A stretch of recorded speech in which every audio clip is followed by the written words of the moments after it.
Hello, everyone, and welcome to the VML Week 6, brought to you in association with the NRG series and sponsored by Wizards of the Coast and Good Luck High Five. You ever heard of them before?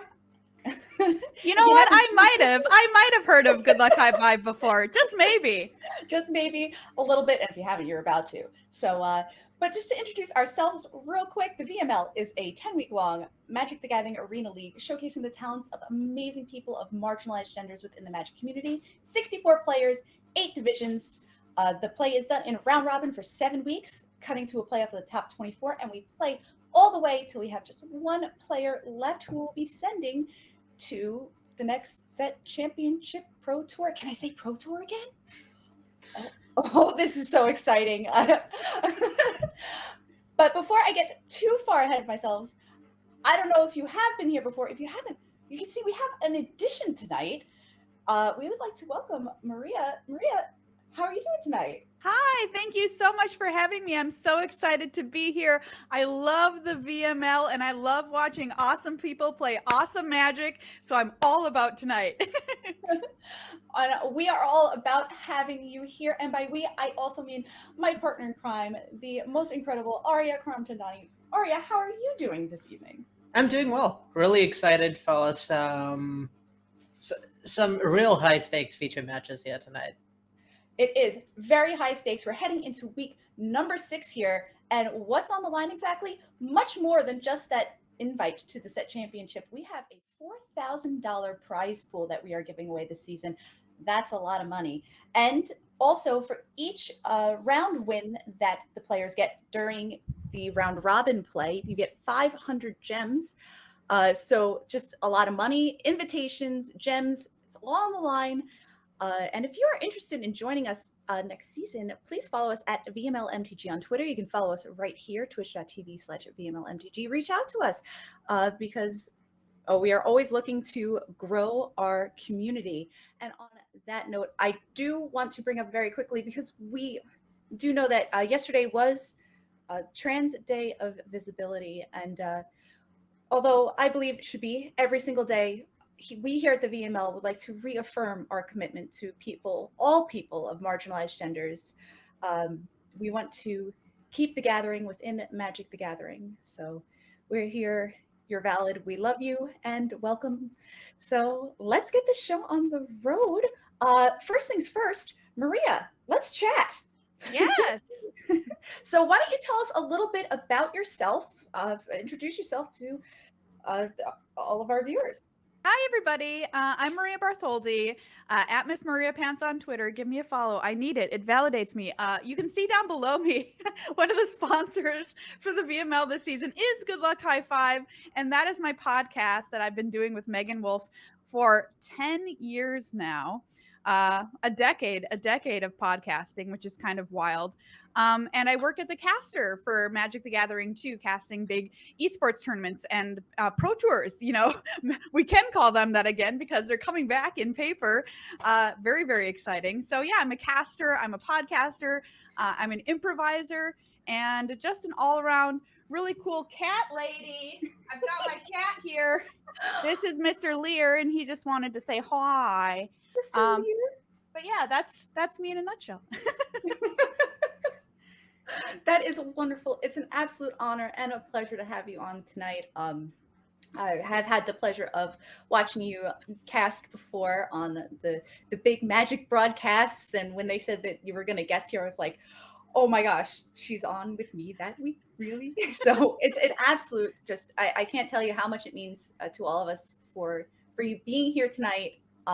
Specifically me a little bit, but to all of us here and to all of the support that you have shown the VML, like you had said, Good Luck High Five being a direct sponsor of us this season. And we're so delighted to have you on board, and you are just an absolute inspiration to everyone within this community. So thank you so much. Yeah, of course. I love the VML, and Megan and I and Good Luck High Five have been huge supporters of the VML ever since its creation. I think it's so incredibly important, and I tell everybody about it any chance that I get. So thank you again for having me, and thank you for existing. Yay!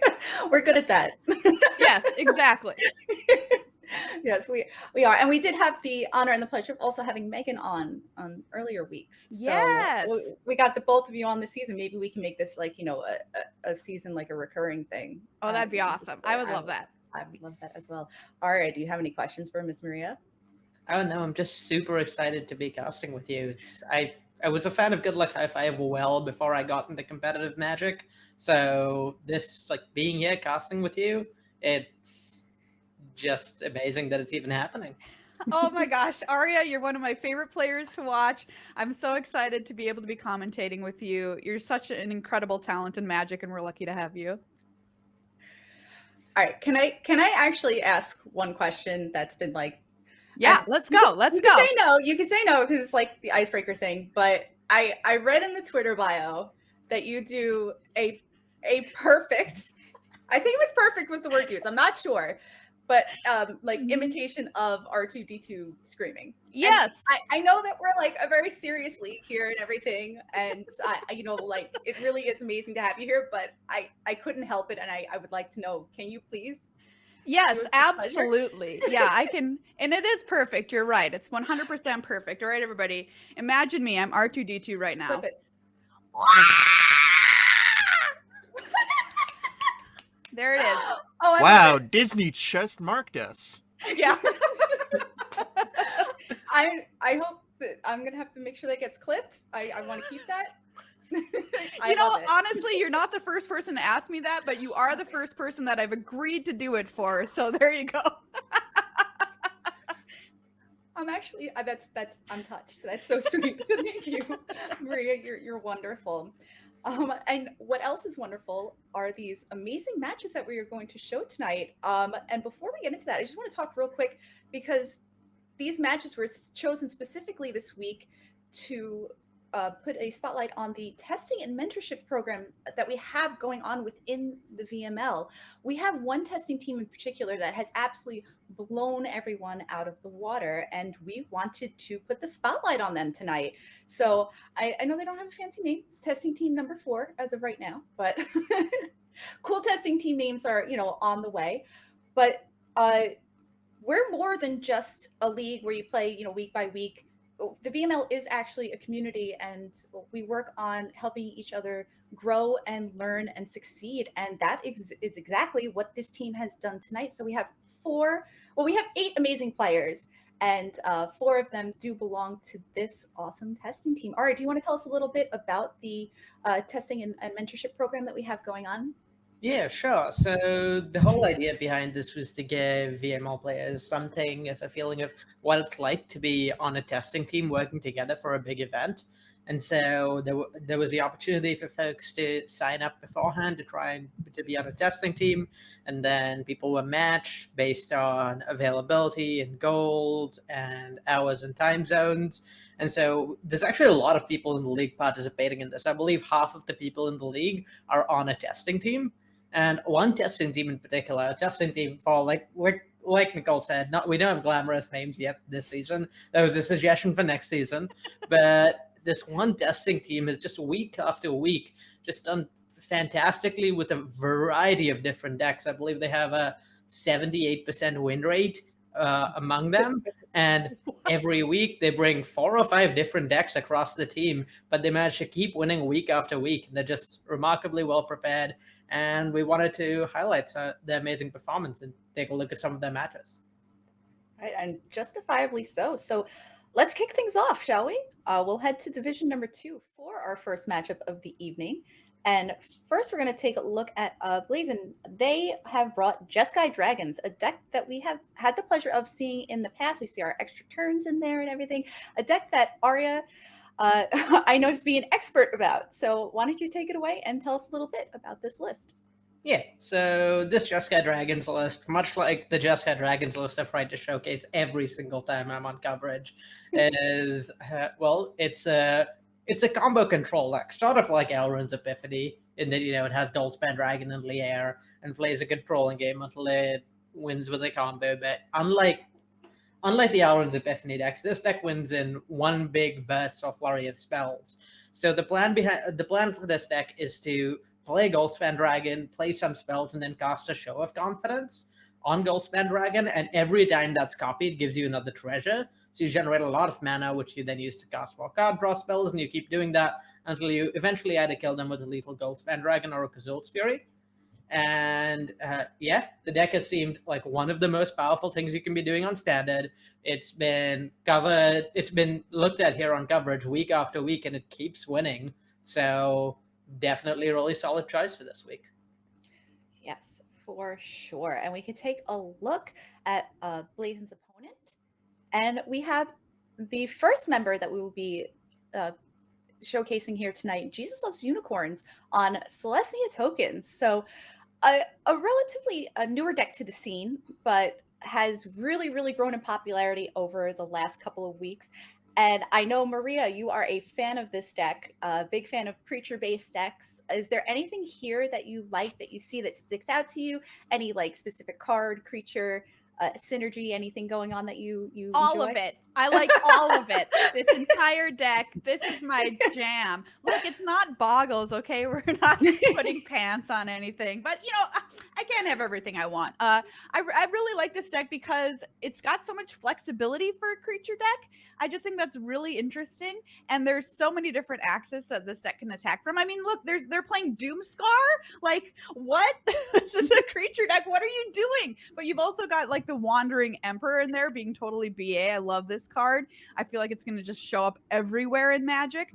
I just love this deck. Its flexibility, the different ways that it can attack the game. I love Wedding Announcement in this deck, especially. I think that's such a cool card, and I've been waiting for somewhere in Standard to find a home for this card. So I'm super stoked to see it here this weekend. And can I just give a shout out to this username, JesusLovesUnicorns? A+.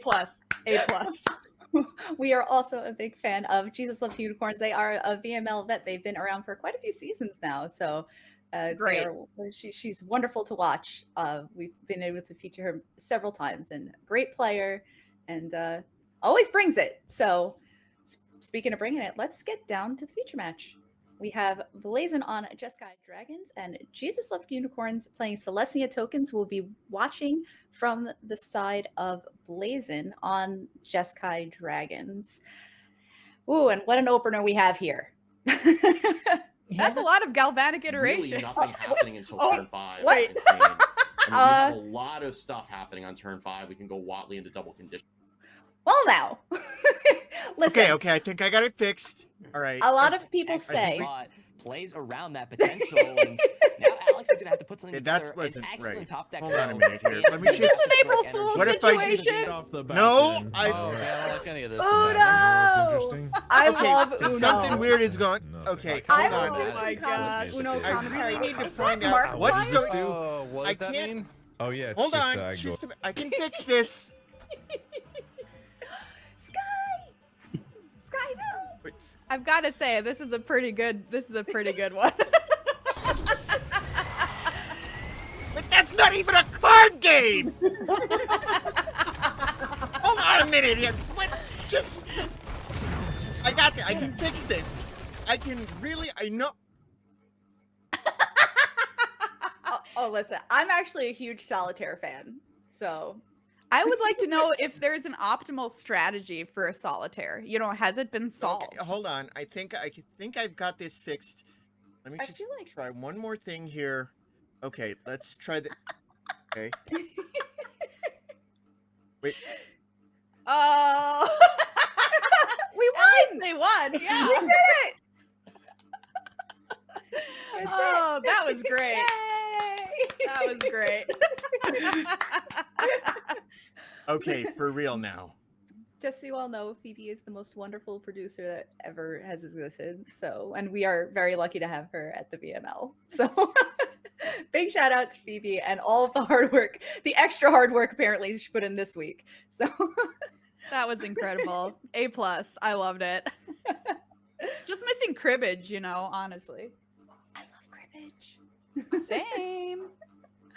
And it looks like both of our players would rather be playing cribbage, as they both have to ship back their 7s and are looking at 6-card hands here. We see a Kazul's Fury after a keep from Blazing going to the bottom, and Jesus Love Unicorns looking like a better opener than the 7. I'd imagine a keepable hand this time around. Arya, I have a question for you. As somebody who knows all about this Jeskai Dragons list, how do you feel about the chances for our poor creatures player here in green-white? You know, going into this, I wouldn't have been too confident, but in her pre-match interview, in the question she was asked for player slides, Jesus Loves Unicorns specifically said this was a matchup that had felt favored for her in testing. So I might be wrong. This matchup may end up being a good one. Cool. I guess we'll have to watch and find out here. As a Cinderclasm to take care of a lone Luminarch aspirant. So seems almost aggressive, but it seems like it also, works, keeps the battlefield clear. Is that something Blazin would like to do here? Just kind of 1-for-1 Jesus Loves Unicorns to build up an advantage on the battlefield? Yeah, this is part of what makes this Jeskai combo deck so strong, is that in addition to being this combo deck, you can also just win with Lier, giving you 6 or 7 cards and taking over the game after playing a bunch of 1-for-1 interaction. So it's really hard to fight it because you have these multiple axes it's really trying to compete on.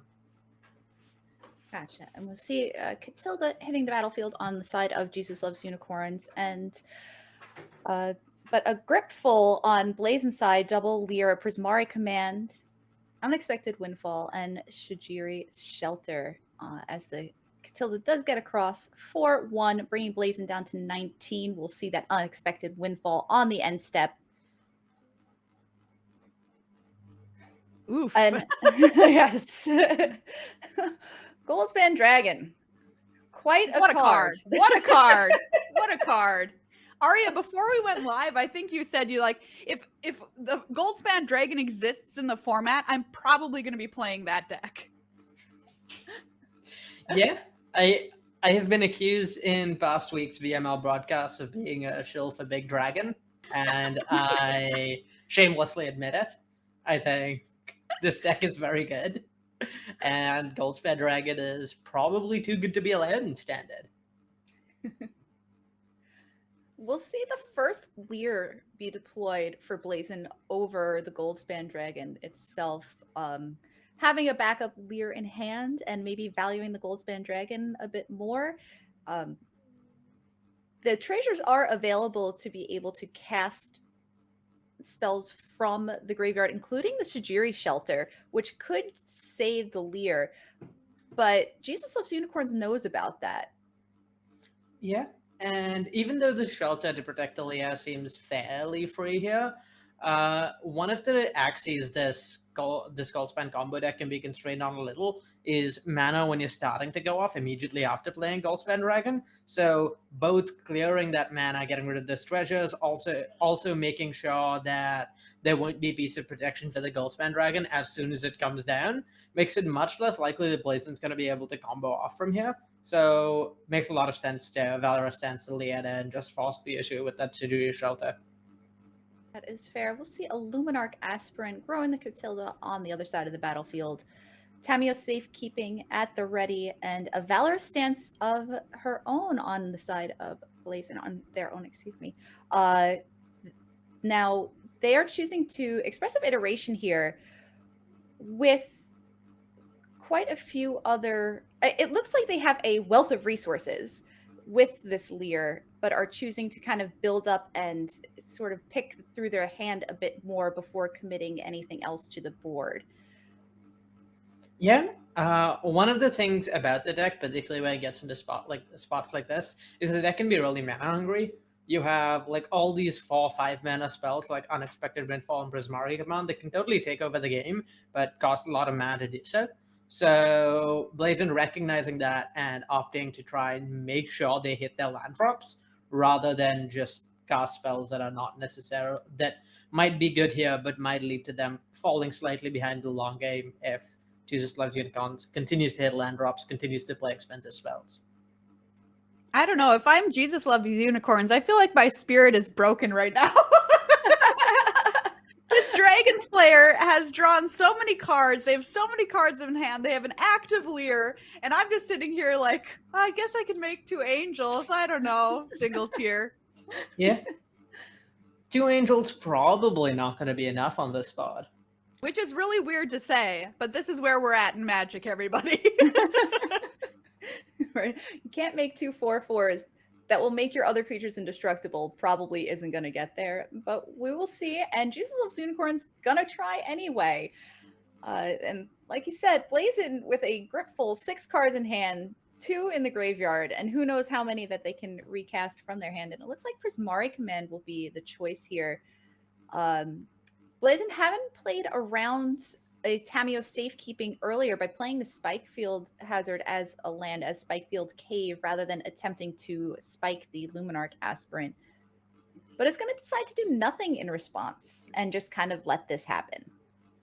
Yeah, the Catilda just doesn't really matter here. It gets blanked completely by the Lier. And Blazin recognizing that they can just Valorous Stance at end of turn, then untap and Valorous Stance again. And that just leaves them in such excellent shape against the Angels. I think it's so interesting, too, that you said, oh, we just don't even care about that card, even though we have cards in hand that can deal with Catilda. It's just kind of like, yeah, I'm going to be so disciplined that I'm not going to waste my cards on something that's not truly a threat. Just something I'm pointing out because I am terrible at that, right? I just am like, oh, my card is perfect. It can kill this Catilda. Let's go. What else am I doing with it? Instead of being more, holding back, waiting for something to really make a difference. And I just want to point that out because maybe that's a learning point for other people who are watching. Learning to be patient and not waste your resources if you really don't have to. I mean, personally, I'm with you. Just put it out on the battlefield. Be like, here, attack. Math is for blockers. That's what do right. you got? That's right. You figure it out. So, interestingly, under normal circumstances, this might have been a spot where Blazin would be able to just combo kill with Goldspan Dragon, because they can Prismari command their own Goldspan Dragon for 2 damage, make a treasure that lets them go up a mana, then they can start casting Unexpected Windfalls, start casting card draw, trying to find Show of Confidence. But they mulligan to 6, put 1 copy of Show of Confidence at the bottom of their library, and then Expressive Iteration put the other copy at the bottom of their library. So they know it's not actually possible for them to combo off, because they can't draw, 45 cards without first finding, and still be able to find a Show of Confidence without first having to spend the mana it would have generated. All right, we'll see a double block on this Goldspan Dragon, making sure to order those blockers so that the 4/4 would be dealt damage first. So the 4/4 Angel will die, the 5/5 will live, and the Goldspan itself will live as well, with a treasure to replace the treasure that was used for the Valorous Stance. How about this for a 4/4? A cat car. Not good enough. It doesn't fly.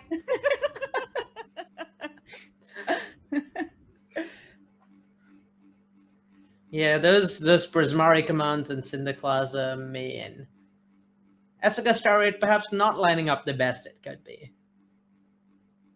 I love seeing the Cinderclasm out there like, woo-hoo-hoo. That Here was a we little go. dance.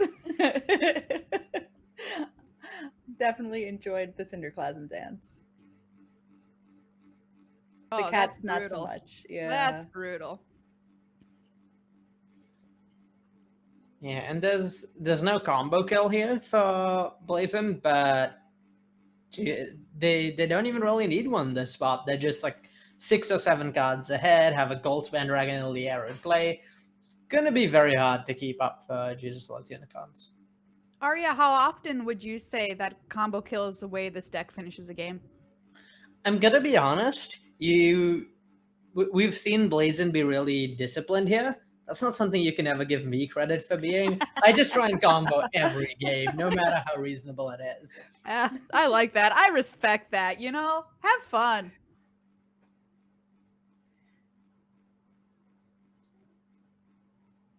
Speaking of fun, I have to call out the googly eyes there on the avatar for Blazin. I love it. Wizards, if you're watching, please give us the option to keep the googly eyes, and thank you. I concur. I think that they should stick around. What is your avatar? What do you use? I have Eugene, the spirit dragon. Yes, that's a good one. I have Karn. So Oh, cute. Did you see Karn with googly eyes today? yeah, Karn with googly eyes is it's pretty great. I would They're also also keep good. it. They're so good. Arya, what about you? Oh, I have Helena and Elena. I played the event specifically to get that avatar and have used it ever since. Oh, it's great. It's great. I feel like I like the double avatars a lot, like the Luca one and the Helena, like the ones that get the 2 pairs. They make me happy. I mean, like, we may not be seeing like the quote unquote have earlier the combo kill or whatever, but this is filthy. Yes. Yep. There's dirty things going on this battlefield right now. Yeah, and there may not be, the combo kill, so to speak, but Blazing can just take 3 turns in a row instead. And, Seems we good. might not have the new combo kill, but we still have Alchemist Gambit, our Epiphany at home. When you saw Alchemist Gambit for the first time, did you think this is a card that would wind up in Standard, Arya? I'm gonna be honest, I'd been spoiled by Alrund's Epiphany, and I was like, oh yeah, any extra turn spell can make it. Yeah, that's why I asked, because, right, we've been living in this world of so many extra turn spells actually being playable and being good that I was just wondering if by that time you're like, oh, yep, put it in the deck, when in the past you would have thought that card, oh, that's garbage, we're not playing that. But we're living in an extra turns world now, apparently. Oh boy, but not for long. Jesus Loves Unicorns is not long for this world, as they drop down to 1 with Hall of Storm Giants being activated, and Blazin able to come across for 14 and finish her off with a Prismari command. And I think that will be it for game number 1, which will go to Blazin on Jeskai Dragons. And let's move to sideboards. Take a look here. Now, is this a deck matchup that you want to keep Show of Confidence in against the combo? Yeah, for the most part, you want. Well, I've told you about how I'm not disappointed, and I'm almost always keeping at least 1 Show of Confidence, and just in case, just so that I can maybe combo. How many do you play in your list? In my list, just the 2. Oh, just 2. Okay, I was hoping you'd be like all 4. I'm in, like fully invested. But yeah, I'd expect to see maybe some of the more top-end cards be cut, and a focus on removal spells that line up well against the threats from Jesus Loves Unicorns decks. So, in particular, Valorous Stance is something I'm looking for, really any answer to Yashan, because Yashan's a card that single-handedly shuts down this deck, since it doesn't let you sacrifice treasures. Oh my gosh, I didn't even think about that. Get wrecked. Hey, that's pretty cool. Yasharn is handy to have in a deck right now, too, Arya, not just for the Dragons matchup. Yeah, there's just a lot of sacrifice decks going around. There's these red-black Oni Cult Anvil sacrifice decks, which we might see a few of later tonight. And it's, you asked whether Alchemist Gambit was a card I thought would see standard play. But Yashan was definitely not one I thought would see standard play. I thought this sacrifice nonsense was the sole purview of historic. That we don't get any of that in standard, but here I am being proven wrong. And I think we're going to see some more sacrifice, at least from the cards that I've already seen previewed from Streets of New Capenna. It looks like at least one of the crime families is high in on sacrifice. So we might not have seen the end of it. It's just the beginning. Standard and historic, it's just going to take over everywhere. As long as we're not putting cats in ovens, I'm fine. Only in alchemy now. Yeah. You can do that. There's cards that conjure cats and ovens to put in your hand.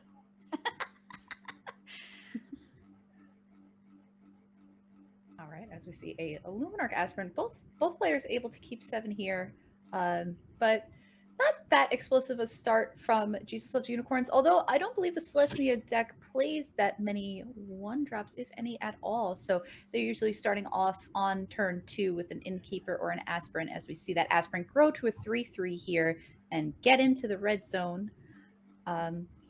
Guardian of Faith also at the ready to protect from those pesky Cinderclasms, so hopefully no Cinderclasm dance this time around. Prosperous Innkeeper, come on down. Little 1/1, make a treasure token. I'm a fan. I'm a fan of Prosperous Innkeeper. Absolutely. Yeah, And look what we can do here now. Yeah, it really puts in work in decks like this where, there's not that many 2-drops or 3-drops you want, but 4-drops are really impactful. So, just being a 2-drop that can jump you to 4 mana on turn 3, letting you maybe cast an Esper Chariot on turn 3, while also just being a card that costs 1 mana in the late game because you can spend the treasure right away, is pretty impactful. And that 1 life comes into play more often than you think. We will see Jesus Love Unicorns replay that Luminarch Aspirant here. Maybe the Cinderclasm dance is back on. Yeah, some really solid play from Blazin there.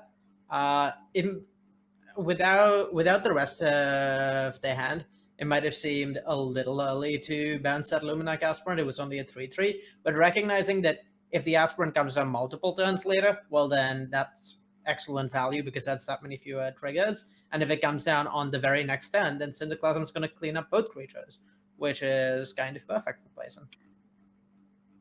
Yeah, we see a similar opening from Blazin, in fact, being able to Cinderclasm and keep the board clear from any of Jesus Loves Unicorns' threats, and having a double Leer in play, an unexpected windfall to cast at the end of turn 4, and a couple of Valorous stances to either protect their own creatures or kill the creatures of Jesus Love Unicorns. So a very similar hand, I believe, to their first game, and that worked out pretty well for them.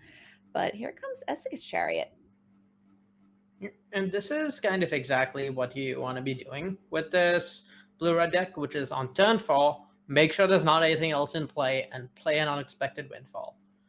The deck can really, really leverage that extra mana. So if you get to turn 4 windfall with no immediate pressure being applied, you're generally pretty far ahead. We'll see a land drawn for Blazin, something that they definitely wanted to see here, so as not to need to use their treasures to get through this next turn. We see Leer, Disciple of the Drowned, be the play. So now the graveyard is open to them as they have 2 treasures available as well. So a Valor Stance, a Cinderclasm, a Fading Hope, and then an Unexpected Windfall that will have to wait at least 1 more turn. Ooh, but the Wandering Emperor was the draw on the side of Jesus Loves Unicorns. Hey girl, love the Wandering Emperor. I mean, is it going to be super impactful here? I don't know. Let's just play Starnheim Unleashed instead, but make some angels. But the card, I saw somebody say on Twitter, the Wandering Emperor is one of their favorite Planeswalker designs that they've seen in a long time. Kind of lives in that area that it's really powerful. It can be played in a bunch of decks, but it's not overpowered. What do you think about the design of that card, Arya? It's definitely a new vein of Planeswalkers. I think part of the problem with some Planeswalkers in the past is that they've just been value engines that, particularly in the late game, that just provide a ton of card advantage, whereas the Wandering Emperor is much more of a utility tool. It's more flexible, but also less raw power as a result. So I really like how that makes it inherently very difficult for it to be oppressive in Standard, just because, well, it's limited to its amount of uses. It has no ultimate, so it's only so good it can ever actually be. Sure, that's a great point. We'll take a look here. Expressive iteration showing the top 3. Goldspan Dragon to hand. Hall of Storm Giants to the exile pile. And unable to cast the Goldspan Dragon at this time. Galvanic Iteration going to be cast, followed by a Fading Hope to take care of both of these angels. So Blazin able to capitalize and use all of their mana very efficiently this turn and last, even though they had to burn some treasures to take care of the Cadillac. I think it's called, right? That's right, the Cadillac. That's what Alias calls it anyway. It's a very cute nickname. Alias be very good at nicknames for cards. Quite. I love it. I absolutely agree with it. I'm totally on board. As Guardian of Faith, a second copy is drawn by Jesus Loves Unicorns here. But we've got a couple of 2/2 cats just staring down a 3/4 Leer and quite a few resources again on the side of Blazon. 5 cards in hand, 4 cards in the graveyard. That's a lot to be staring down at. And some real heads-up play from Blazon over the last few turns. They notably declined to attack with their Leer into an empty board last turn, recognizing that a Wandering Emperor could come down and exile the Leer the next turn. And then this turn, they once again declined to play out the Goldspan Dragon, just knowing that if they did, they play out the Goldspan Dragon and attacked. Wandering Emperor is minus, not a spell, so it doesn't target. So it exiled the Goldspan before there's mana up to cast a Jury Shoulder to protect it. And we'll see. Thinking about that in Guardian of Faith, playing a 3/2 flash vigilance here, but it will be Wandering Emperor the play on Blazon's end step, trying to get some value, noticing that Blazon's just going to keep on playing around the card, so might as well cast it and get some value. You know, when you're behind and you're pretty sure you're going to lose, you might as well just play your Wandering Emperor, you know? Just for the fun of activating a Planeswalker's ability. Get it out there. Your opponent knows about it. Everyone knows about it. And looks like we're going up on a kitty cat. That Cinderclasm doesn't hit. Do they know about anything that can hit a Wandering Emperor as far as damage? I see there's a Prismari command, but Yep. Just wanting to play around damage spells. Yeah.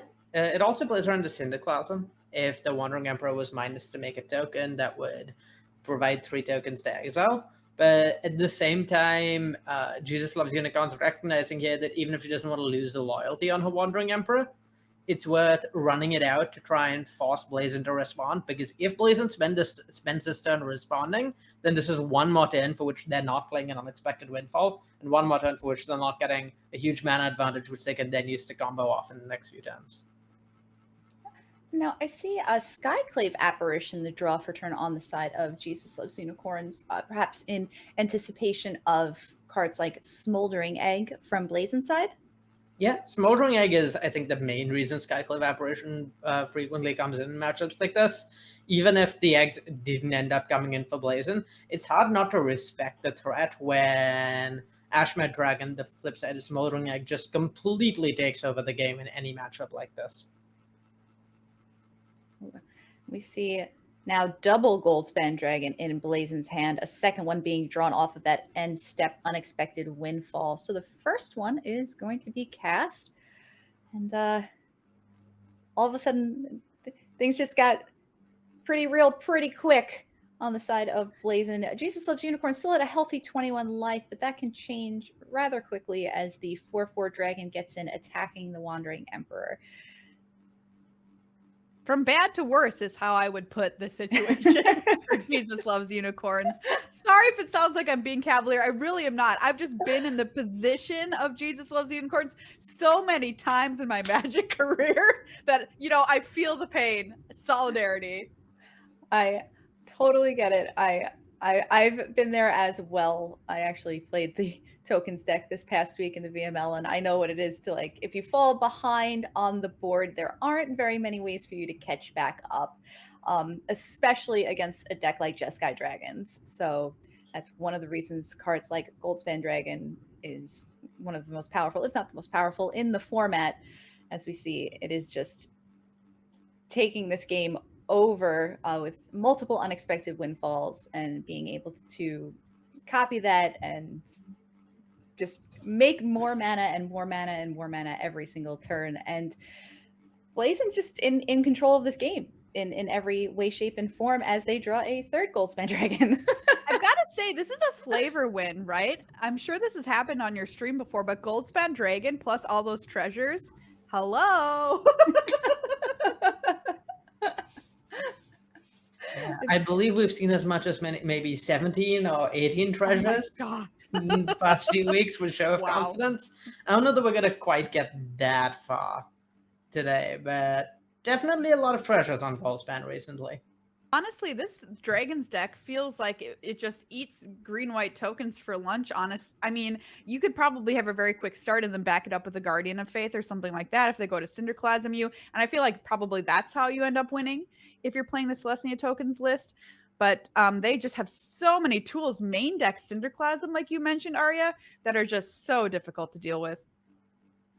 Yeah, and main deck Syndiclasm is one of the many things I like about Blazon's list specifically. We talked a bit about how Testing Team 4 is just regularly coming with well-prepared, strong list for any given week, and this is an excellent example. Main deck Syndiclasm, maybe not the meta call you make at any joints, but recognizing that there's a good chance that JesusLovesUnicorns is playing a deck against which that's good, and so bringing that main deck Syndiclasm puts Blazon in a really good spot here.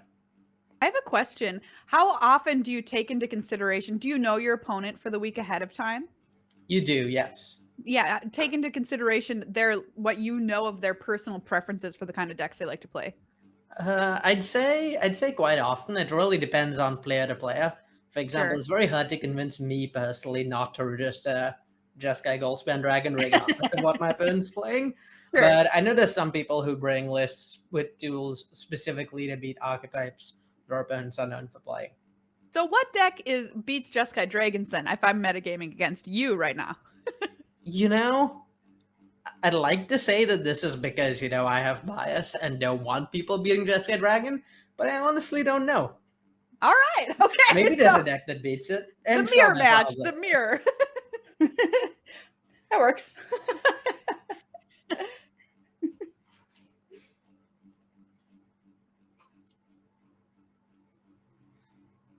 Boy, and this Prismari command coming down, making even more mana. We see a treasure token and going to target the Goldspan Dragon. So making even more treasures, doubling up there.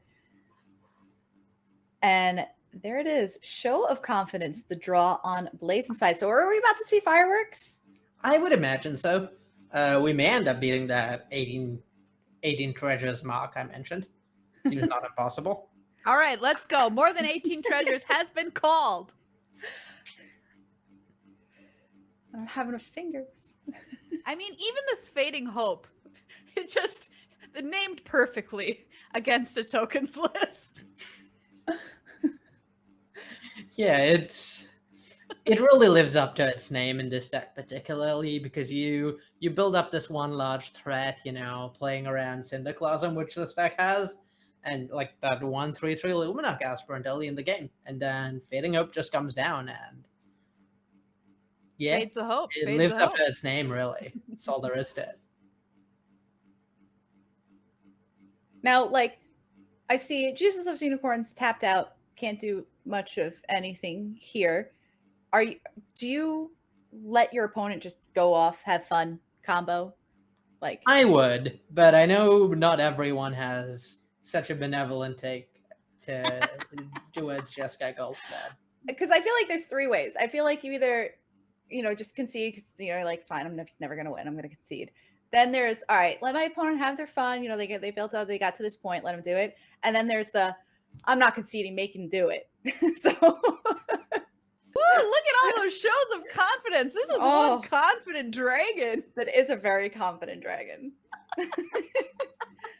Wow. I love it. I hate it, but I love it. We're up to 10 treasures now, so Treasure Watch 2022. We're at 10, but that's okay. We just made it an 11-11 flyer. Oh, we've got another one. Never mind. Here we go. There it is. And you see the flutter of triggers happen. I think we might end up just shy of 18, depending on how many shows of confidence plays on Obstacast before going for the kill. Wow. Is this a situation where you can get a little too confident and be off by one or something like that? Or does that just not happen because the deck has so much treasure? Yeah. Ooh, 17 treasures. Okay, well, we're one away from the record.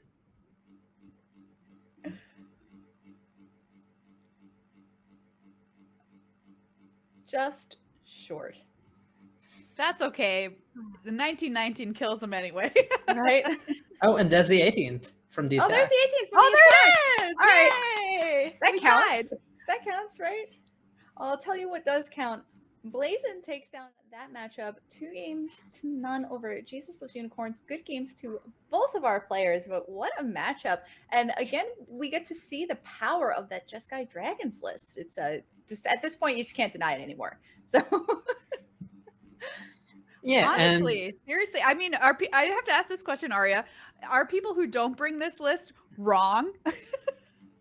well, I'd like to say that. I'll admit here that maybe my opinion's a little colored. We have someone doing metagame write-ups for the VML, and she does a lovely write-up every week and looks at the numbers. And the numbers for Goldspan Dragon, maybe a little less good than I'm making it sound, maybe closer to 50-50, but it definitely has some stuff going for it, and is a very powerful combination when not opposed by enough pressure or interaction. well, because Maria and I both on the Selesnya side, we needed to know if Yeah. I mean, look, I'm still going to bring the tokens list. I'm still going to Oh, play yeah. it. Yeah. Even if it's not, tier 1, because, I'm just a glutton for punishment, I guess. I get that. It's just like, well, it's fun to play. And sometimes it works. So It is. It's a very fun deck to play. I played it a few times on the ladder earlier this week, and I thought it was a blast. Didn't run into any Dragons players, though, so that might have had something to do with it. well, for our next matchup, there are 0 Goldspan Dragons in either list. So let's take a look. And it's working out very well for both of these players as we first look at Mel Woods, top 8 competitor from last season. They are back on mono white aggro. They had changed their list once or twice, had played runes to kind of just mix things up a little bit, but back on mono white aggro seems to be their favorite archetype and seems to have mostly worked out for them. They are on testing team number 4, the testing team that we are showcasing tonight, and 4-1 record. That's just about locked for playoffs. So what do you think about this mono white aggro list? Well, Mel has certainly done very well with it. And Maria, you asked earlier on about bringing decks specifically built to beat Europe. And I believe earlier this season, someone brought a deck with several Syndiclasm's main deck to beat Mel's mono white deck. Oof. And Mel's technique to combat that is really a quite ingenious strategy that I don't think we've seen before, which is rather than change decks, just play main deck Guardian of Fate to combat the main deck Syndiclasms your opponents are going to be bringing. And it's definitely a really cool way of approaching this whole being metagamed when you bring only one deck. And I'm really interested to see how it plays out. Oh, that's awesome. I love that. You know what? You can't make me change the deck that I'm going to bring. Like, no, you don't have that power over me. I will still bring the deck. I'm just going to make a few small tweaks. Applause to Mel there for that decision. I love mono white aggro. Of course, similar to the Selesnya deck. I think I mean, it's great. It's been a deck that's been with us for so long in Magic. It's just a classic. It's an all-timer, and it's really fun to play.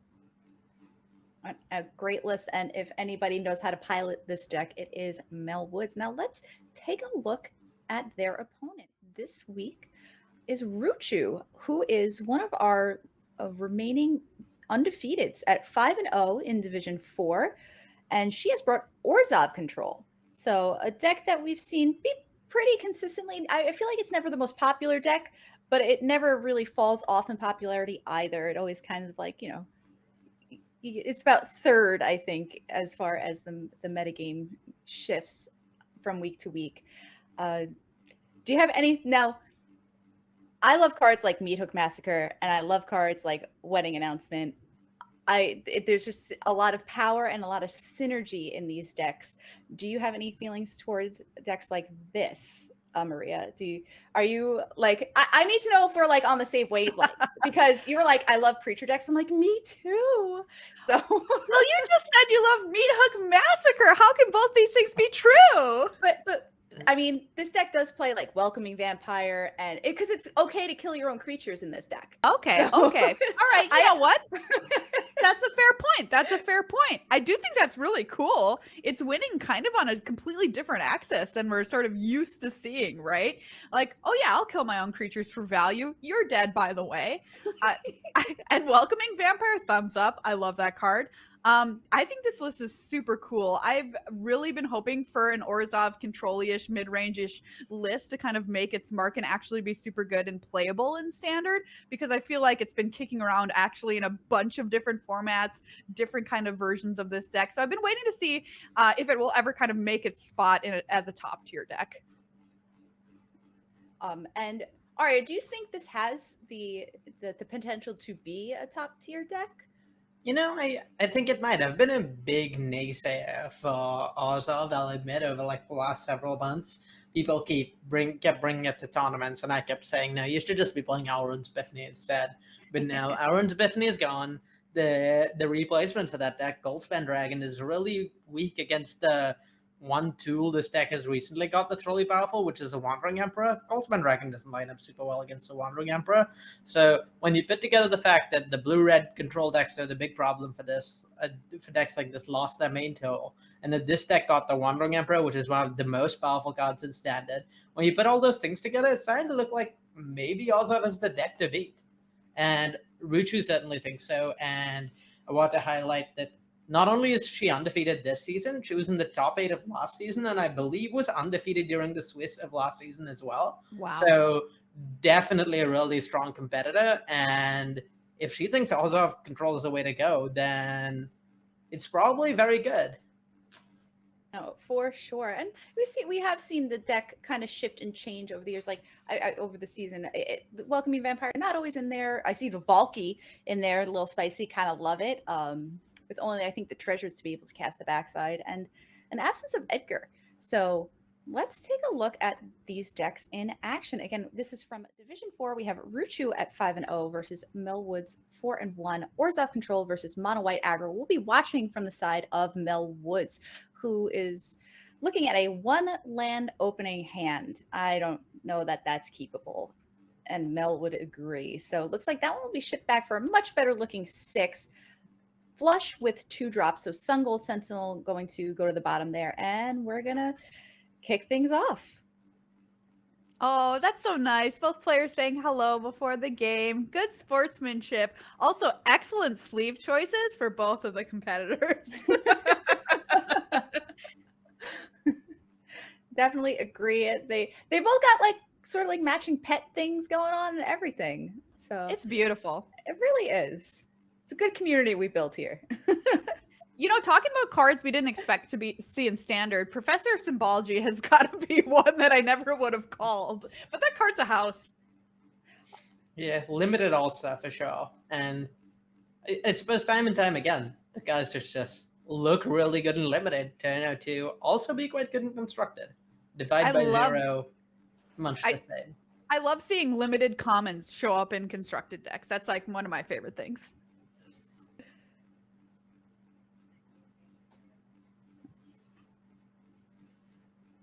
So a nice curve from the side of our mono white player here.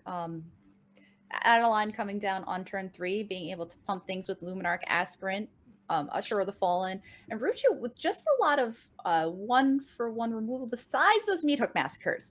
So I think that's the big thing that Mel is going to be looking to avoid in this matchup. Yeah, the start for Mel pretty close to ideal. The white deck doesn't have a lot of powerful 1-drops, so making sure you get one of those is great. The white deck has some 3s that are good in this matchup, but nothing nearly on the level of Adeline, so having Adeline in your opening hand is great. And finally, Luminarch Aspirant is a strong contender for just the most powerful card in the deck, so yeah, might as well have it. Yeah, and we see Luminarch Aspirant just concentrating on pumping up that Usher of the Fallen, maybe to stay ahead of a Meat Hook Massacre if one were to come down. Yeah, Massacre doesn't line up great against Luminarch Aspirant. Like, constantly growing threats is a huge problem for Massacre because this black-white deck has precious little ramp. So what was the decision there behind casting the Thalia as opposed to the Adeline? I think just recognizing that in this spot, Ruuchu is stuck on mana. Otherwise, she wouldn't have cast Environmental Sciences on turn 3. And so recognizing that, making sure Talia comes down to prevent something like a Wandering Emperor coming down and turning the game around, as well as to make sure there's no double spells happening, make sure there's just 0 big impactful 3s or 4s happening. Really just the 4/3 Usher of the Fallen is presenting a bunch of damage on its own. So just making sure that you can back that up with Disruption rather than another threat that plays a little bit into lands into multiple answers is really good for Mel in this spot. And we will see that Meathook Massacre coming down, clearing out a good amount of the board, leaving that rather large Usher of the Fallen, but taking care of Thalia. Mel deciding to deploy Adeline over a second Thalia and being able to come across for 5. That's a pretty healthy attack. So Ruuchu down to 15 here. Yeah, and in Mel's spot, this feels close to ideal. There's not much that Ruuchu could have that could deal with both the Adeline and the Usher of the Fallen at once. And if even one of those is being left alive for a turn, it's both coming in for a bunch of damage and also guaranteed creating a 1/1 next turn. So just a lot more power for Ruuchu to deal with, and it means that she's going to have to keep putting up 1-for-1 answers for tokens, which is not exactly what she wants to do. Ruuchu with 6 cards in hand, taking a look at the Adeline. You see, highlighting it, looking it over, seeing how am I going to take out this threat and stay alive. There is a Cave of the Frost Dragon not being able to be activated yet, but something to be aware of on the side of Mel. So Ruuchu having that Field of Ruin in play, probably rather convenient at this point. It is turn number 4, 5 now. Ruuchu still at 15. So although Mel has had control of the battlefield for the most part, hasn't been able to really affect Ruuchu's life total, I'm sure, the way that they have wanted to. Yeah, one thing that's worth noting here for Ruuchu's perspective is very often black-white decks are going to want to come back with board wipes in spots like this, but not quite a thing she's able to do over here. There's 2 copies of the Meathook Massacre, one of which is already in play, so there has to be a second one of those drawn. And then there's 1 copy of Path of Peril, which notably didn't hit Adeline, though Adeline doesn't seem to be around anymore. So maybe that's a little less relevant. Yes, we'll see that Rite of Oblivion. And interesting, not wanting to give up the Meathook Massacre that is already on the battlefield to the Rite of Oblivion, choosing to get rid of the Professor instead. Do you think the drain from Meathook Massacre will matter as this game goes on? I wouldn't be surprised if it does. I also would, particularly with that best summoning that's been fetched, that I could see making a bunch of trades in combat being Ruuchu's main way forward this game, and that makes keeping the Meathook Massacre around worth a lot more. It's also entirely possible that she has another board wipe in hand, and that makes the Professor not do much, whereas the Meathook Massacre will continue to gain a life for a long time to come. That does make sense. Ruuchu now at 10. Melwood still with a pretty good grip on this battlefield. So Ruuchu's going to have to come up with a little something here to stay alive over the next couple of turns. I've got to say, I'm very impressed with how Mel has piloted this game so far. And just in the position that you want to be in. Sure, you wish Ruuchu's life total was a little lower, but done a great job applying pressure early and then keeping it on, the foot on the gas. Graveyard Trespasser, not a bad draw here. Iganjo would be able to take care of that at the cost of a card to Melwood's, the final card in hand, but that is a Plains. It may symbolize the ability to activate the Cave of the Frost Dragon, and we'll see how Mel values removing the Graveyard Trespasser with the Seat of the Empire as opposed to just attacking with Cave of the Frost Dragon. But it looks like moving to attacks. Let's go. Red zone. I love it. Right Ship click, it. attack all, except, well, it's not MTGO, but you know what I mean. Space Jam. Jam the space bar. I love that. Space Jam. That's great. That's great. I love these cards like Seat of the Empire and everything, and I know everybody made so much fuss about the green one, but honestly, it's really cool to see the white version getting so much play. Yeah, it's maybe one of the less impactful ones in older formats, but particularly when Standard has become so much about affecting the board state, non-trivially important here.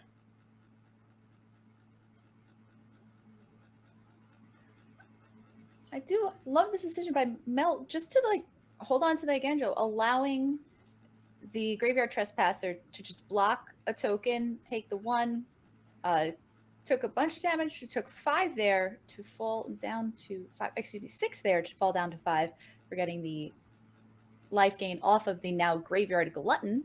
As a 4/4 can eat 2 cards from the graveyard each time it attacks.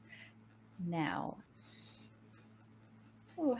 And that Pest Summoning still in hand. So there is some life gain on the side of Ruuchu, should they so choose to use it. Yeah, I've got to say, it's a little scary to pass the turn and have that card flip, even though you do have the Seat of the Empire. Just want to put that out there, that I've passed a few turns where I definitely should have played a spell. Yeah, really heads up play from Mel, recognizing that single Graveyard Trespasser against this board of blockers probably not going to be the way this game is resolved one way or the other. And what this is just making sure that lands in hand to activate Cave of the Frost Dragon means that, sure, Ruuchu can gum up the ground with a bunch of blockers, and then Mel can just win the air over 2 turns.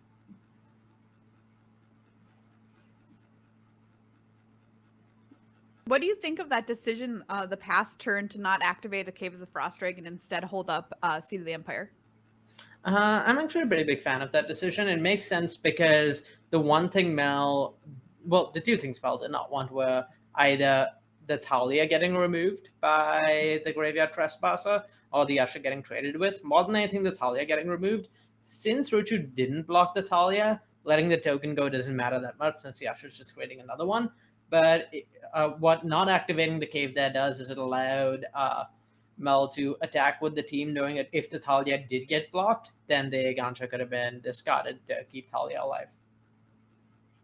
We're seeing Cave of the Frost Dragon being activated here.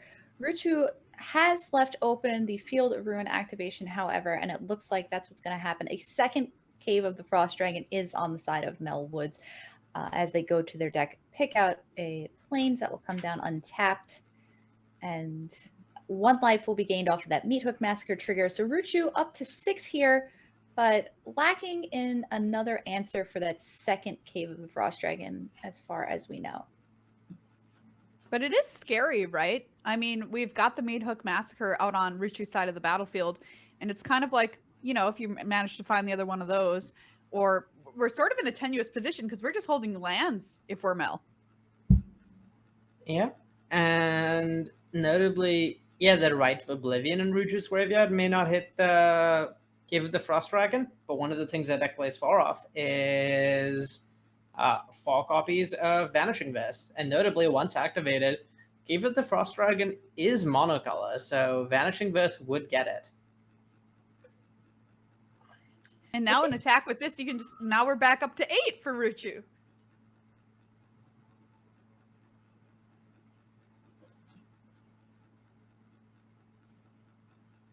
I find a block there interesting from the side of Mel Woods, as now Ruuchu up to 9, Mel still at 15 life, and an eye twitch down on the side of Ruuchu. Yeah, I think Mel recognizing in the spot that the 1/1s don't matter. The 1/1s are never winning Mel the game from here. What attacking with what jump blocking the 4/4 does is make sure that Ruuchu doesn't get the ability to turn the corner too quickly, because particularly with that Meathook Massacre draining, it's very quickly to just apply a bunch of pressure to Mel and start making attacks that Mel can't afford to block, because Meathook Massacre triggers would kill them.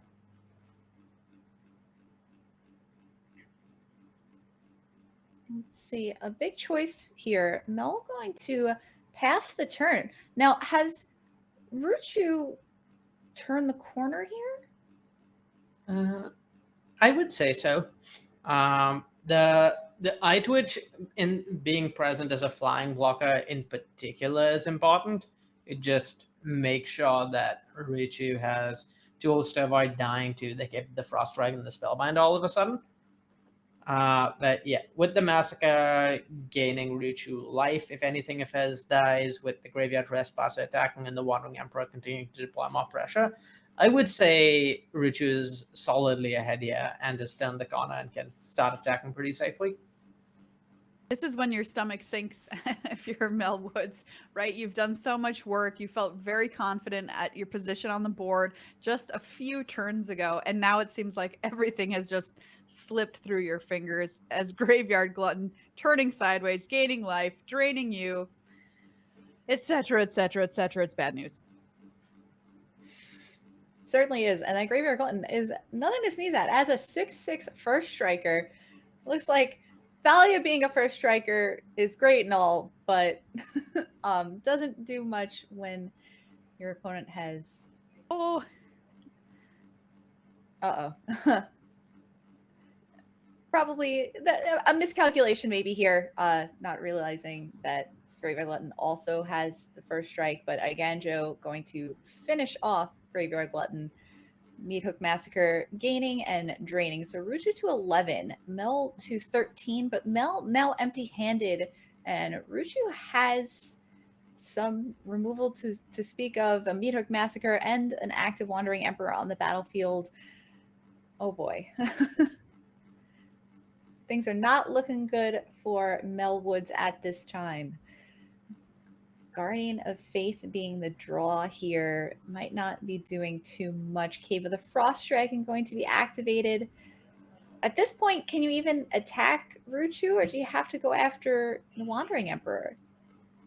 Well, Mel seems to have answered that question for us. All right. I respect it. I'm here for this. I am absolutely here for this. We'll see some trades happen there. And Mel... After that attack, Mel is actually going to drop down to 10, and Ruuchu is going to go up to 12 and get herself a mascot exhibition, and make a samurai. So the battlefield filling up on the side of Ruuchu, and Mel Woods with just a lone Guardian of Faith in hand. Yeah, there's really no winning for Mel in this spot. If Ruuchu draws spells, well, that means she's drawing spells, which is not good. And if Ruuchu draws lands, well, that means you can play a land and play that Emeria Skull, which Mel also cannot beat. So one way or another, things not looking super promising. It was really cool, though, honestly, to be able to see this Orzhov deck kind of come back from the brink of death, right? Like, it looked like such a bad position for Ruuchu earlier on in the game.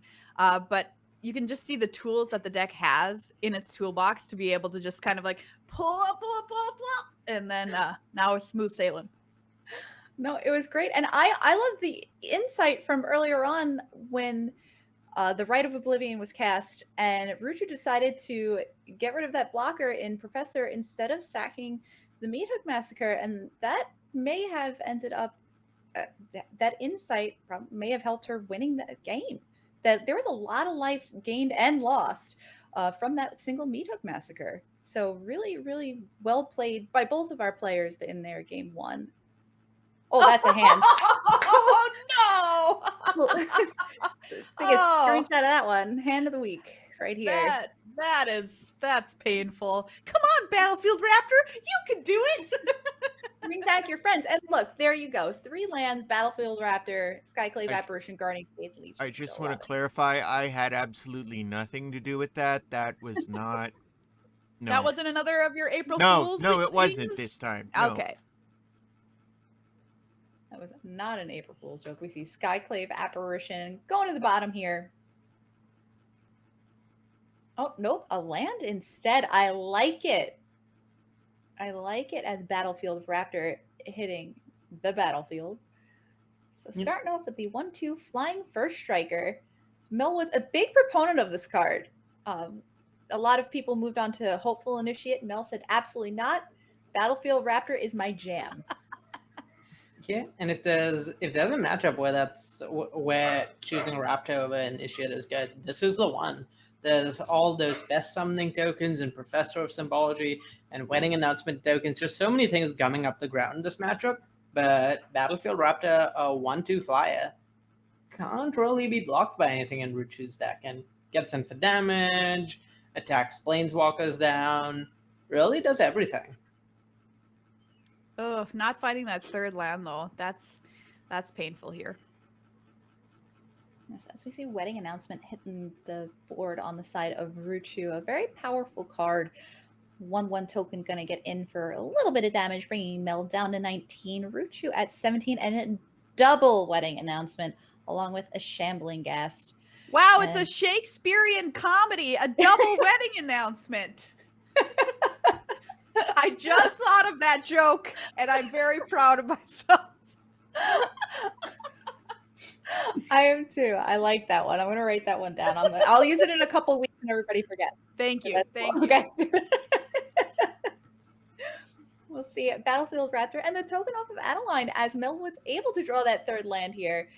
Getting in. So Shambling Ghast going to jump in front of that 1/1 token, get a little bit of value, make a treasure token. So Ruuchu, 4 lands and a treasure, and Professor of Symbology to start off the turn with an Environmental Sciences. So still looking to ramp and just keep on not missing a land drop here. Stay alive. Professor of Symbology. I mean, here you can see it, and the previous game, being able to get that land has kind of, I don't want to say has made the difference, but it just very well might have if they would have continued to miss land drops. Oh, and we see Necrotic Fumes the choice here. Pretty good with Wedding Announcements as the first one flips. So all those 1/1s become 2/2s. This is really where the power of Wedding Announcement comes into play. If you can't keep the board clear on the side of a Wedding Announcement, things get really messy. Oh, that is a party block. Nice. It's so nice.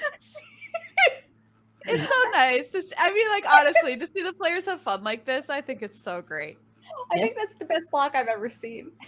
And I like how the one had to go down the line still, too. No amount of combat tricks saving that 1/1. No. I always imagine it as like a line of high fives where they go down and they're just like, you gotta make sure you high five. Oh, that's very cute. Like at the end of a soccer match. Yeah. And this is quite an attack from the side of Ruuchu. So all of those tokens, all 5 of those tokens, and both professors getting in. Doesn't care. Throwing away a professor, not a big deal. Adeline blocks, but still coming across and bringing Mel down to 6. Oh boy. And a Necrotic Fumes in hand for Ruuchu as well. And we see the wedding announcement about to flip. Yeah, we see the power exactly of the wedding announcement, and why I was so curious to see if it would ever make its imprint in Standard. I just love cards like this that make vampire tokens. I love vampires; they're my favorite tribe, so I'm so happy to see it. And just look at how devastating this is if you go one into the next one. Jeez. Oh yeah. Third. 3 weddings and a funeral for one of our 2 players here. Hello. Tip your service. I'll be here all night.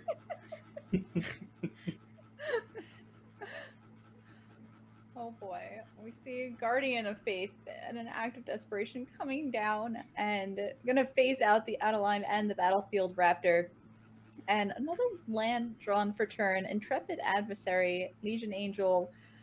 I don't know that any of this is going to be enough to keep Mel in this game. I believe Mel is just a few points off of lethal here, actually. With the kicked Intrepid Adversary, that would be 5 creatures in play post the attack. So that would make Adeline 5, and then 6 from the Adversary, another 4 for creature from the Raptor and the token, another 4 from Guardian of Fate. So that would be 14 points, which is just a few shy of 17. And anything short of exactly lethal, I think, not going to get here, given how much power Ruuchu has. come her turn. Yes, trying to temporarily take care of some of the pump from one of the wedding announcements before the other one can flip. So those creatures dropping down to 2/2s, but Vanishing Burst taking care of that Adeline. And yes, Mel in a whole lot of trouble here. Not sure how they're going to get out of it. 5 2/2 tokens and a 3/2 Professor of Symbology. Mel can do no more than hope to trade with these creatures. Still taking lethal. So Ruuchu's deck here, Orzhov control, beating Mel at their own game with these small little tokens swinging in for the win for Ruuchu to take it down, which is what is something else that's so cool about wedding announcement, right? Like we think of this card, you know, potentially as aggressive, but here we see its power and just kind of like sometimes it can make you blockers to keep you alive, and sometimes you just beat down. That definitely was a beatdown. So good games to both of our players. Ruuchu moving on to 6-0. So I believe locking up the division in division number 4, and just an impressive showing again this season. I mean, both players an impressive showing. Mel Woods dropping to 4-2, but still with a shot to make the playoffs. Actually, a good shot to make the playoffs for next week. So as next week will be the last round of round robin play. But unfortunately, speaking about endings, I believe it is time we must bid farewell to our lovely special guest, Maria. It's been wonderful having you tonight. Thank you so much for joining us again. It very much meant a lot to us here. And thank you for all of your support, you and Megan and Good Luck High Five. Why don't you give all the people a little outro here, remind everyone who you are, where we can find you on the interwebs, all that good stuff. Hey everybody, thank you so much for having me. It's been a blast to watch these games, see the players have fun. Even though it's a competition, you can tell everybody just really likes each other, which I think is really great. I've learned things just sitting here in the commentary booth from Arya during the stream. Wait, pointing the wrong way. There we go.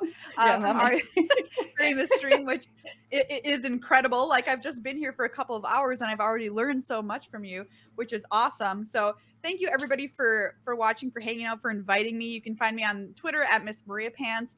You can check out my podcast, Good Luck High Five. It comes out every single Tuesday and has for the past 10 years. You can also listen to The Upkeep every Monday, which is 10 minutes of Magic news. We release both in podcast and video form. So you can check out my YouTube channel, youtube.com/goodluckhighfive to find all of our stuff. If you don't know what Good Luck High Five is, basically it's a magic show for people who like to have fun with magic. That's the way I'll put it. Yeah, again, we're so proud to be sponsors of the VML. We really, really believe in the mission. Thank you both for doing such amazing work here and offering commentary every week and these tournaments. It's just incredible to see, and it makes me so proud thinking of, you know, where we were 10 years ago when we started the podcast, honestly, and where we are today. I think, you know, still a lot of ways to go, but incredible to be here with you, and it just makes me so happy. So thank you again. Thank you so much again, Maria. And we are going to take a quick break before we head into our final 2 matches of the evening. So we will catch you all on the flip side.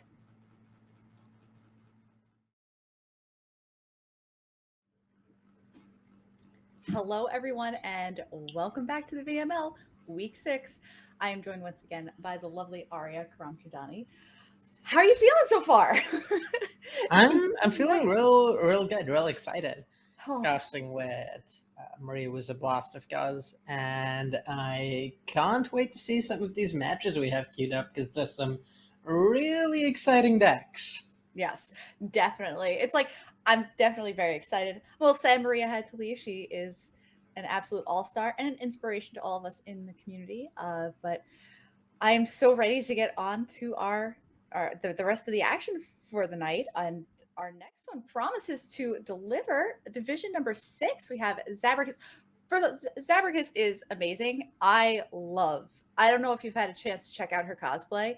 It is unbelievable, as you can see in her little profile picture here. She is incredible.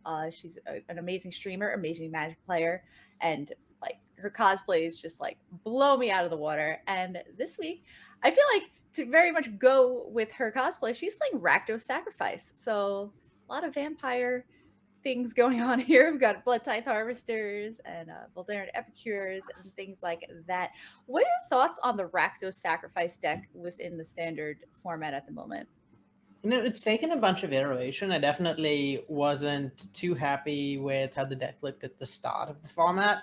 Definitely some unimpressive Rakdos lists back then. But since then, there was a championship. There was all these alchemy decks running Fable of the Mirrorbreaker and City Stalker Connoisseur, and the standard decks have gone.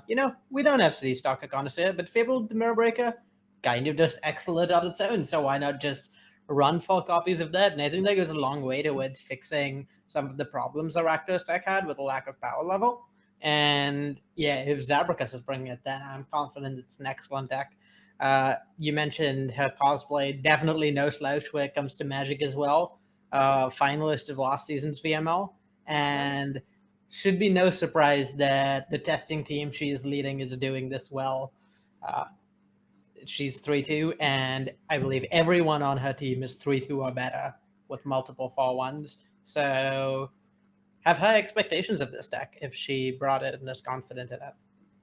So high expectations from this deck and from Zabracus as she continues to kill it here in the VML. And we'll take a look at her opponent this week, a fellow VML caster, Beky Bear. So we've got Beky on Orzhov Midrange, which is a deck that we were just able to watch in action. A few different card choices here, but the same shell mostly. We see a couple of Doomscar in the sideboard. I see the Sorin in the main. Any big thoughts here to any major changes between the two lists? Not really. This feels like a fairly good, strong stock Orzhov list. Strong choice from Beky. It'll be really interesting to see how this matchup plays out, because both of these decks generally have inevitability on some of the same axes, with this deck getting it from Meteor Massacre, Graveyard Trespass, or that sort of drain inevitability, slowly pressuring your opponent's life total. And the Rakdos Sacrifice deck has maybe even more of that, so threatening to beat the Orzhov deck in its own game. So it'll be interesting to see how that plays, with the Rakdos deck maybe having a little more inevitability, but the Orzhov deck having some higher raw power cards. It'll be interesting to see which deck ends up ahead as a result. And speaking of raw power cards, I just want to take a second and say that one of the questions we asked this week was the change to standard you hope to see in Streets of New Capenna. And Beky said she just wants to see a standard format without Goldspan Dragons. So I feel like it's just kind of like recognizing the power, but just won't play it. Hasn't quite given in that far yet. But we will take a look at her piloting this Orzhov midrange deck right now versus Zabracus on a Rakdos Sacrifice. So lots of like sacrificey, vampire-y things going on here as both players take a look at their 7. Zabracus quickly keeping hers. A nice little curve there. 3 lands, Voldaren Epicure, Power Word Kill, Fable in hand. And looks like Beky going to ship her opener back and liking the 6 much better of 3 lands, Welcoming Vampire, Wandering Emperor, Deadly Dispute, and Meathook Massacre. Not seeing anything to Deadly Dispute off the bat, so going to ship that one to the bottom as Voldaren Epicure going to kick us off, bringing Beky down to 19 and making Zabracus a nice little blood token here. Yep. And I talked about that the combos, so to speak, between Fable of the Mirrorbreaker and City Stalker Connoisseur, and that among other combos with this Kiki Jiki Escud, fairly popular. But a less looked at combo is the fact that 2 copies of Fable of the Mirrorbreaker copy with themselves, because what you can do is activate them at the end of your opponent's turn to make a copy, and then activate that copy to make a copy and spend all your mana doing that, and then untap with just a bunch of 2/2 tokens that you get that'll go with at the beginning of your next end step, but you get 1 turn of turning all your mana into 2/2s and attacking. And it's definitely a very powerful card that we have seen across quite a few formats at this point. We've even seen it kind of floating around in some modern lists here and there. We'll see it. Power Word Kill doesn't kill a lot of like angels, demons, and things, but vampires, it can take care of those pretty cleanly, as that 2/2 goblin token and the 1/1 Voldaren Epicure are able to get in, bringing Beky down to 14 and making a treasure for Zabracus, who has another Fable of the Mirrorbreaker waiting in the wings. And this is part of what makes Fable of the Mirror Breaker so good. Even in a spot like this where Beky immediately just had an answer to the Fable of the Mirror Breaker and 1-for-1 with it, she still ended up behind against it because there's this 2-2 that this one has generated multiple mana, gotten for multiple damage. It looks like it's trading for part of a card with the Wandering Emperor. So yeah, not the easiest card to trade with and interact with. Yeah, we'll see the Samurai looking to trade with the Goblin token, and Zabracus saying that's going to happen. Shatterskull Smashing could kill the Wandering Emperor now. Or Zabracus can go with Fable of the Mirror Breaker or a Blood Tithe Harvester. But as we've seen the power of Wandering Emperor in the past, it looks like choosing to take care of the powerful Planeswalker right now is the best course of action. And that's what will happen. Kind of a rough hand for Beky here. Some utility lands in hand for sure in Seat of the Empire, Field of Ruin, and Hive of the Eye Tyrant, but not much else to build a board. Meathook Massacre just killing a Voldaren Epicure doesn't feel great. Yeah, and this is one of the decks in which the passive ability from Meathook Massacre is very good against.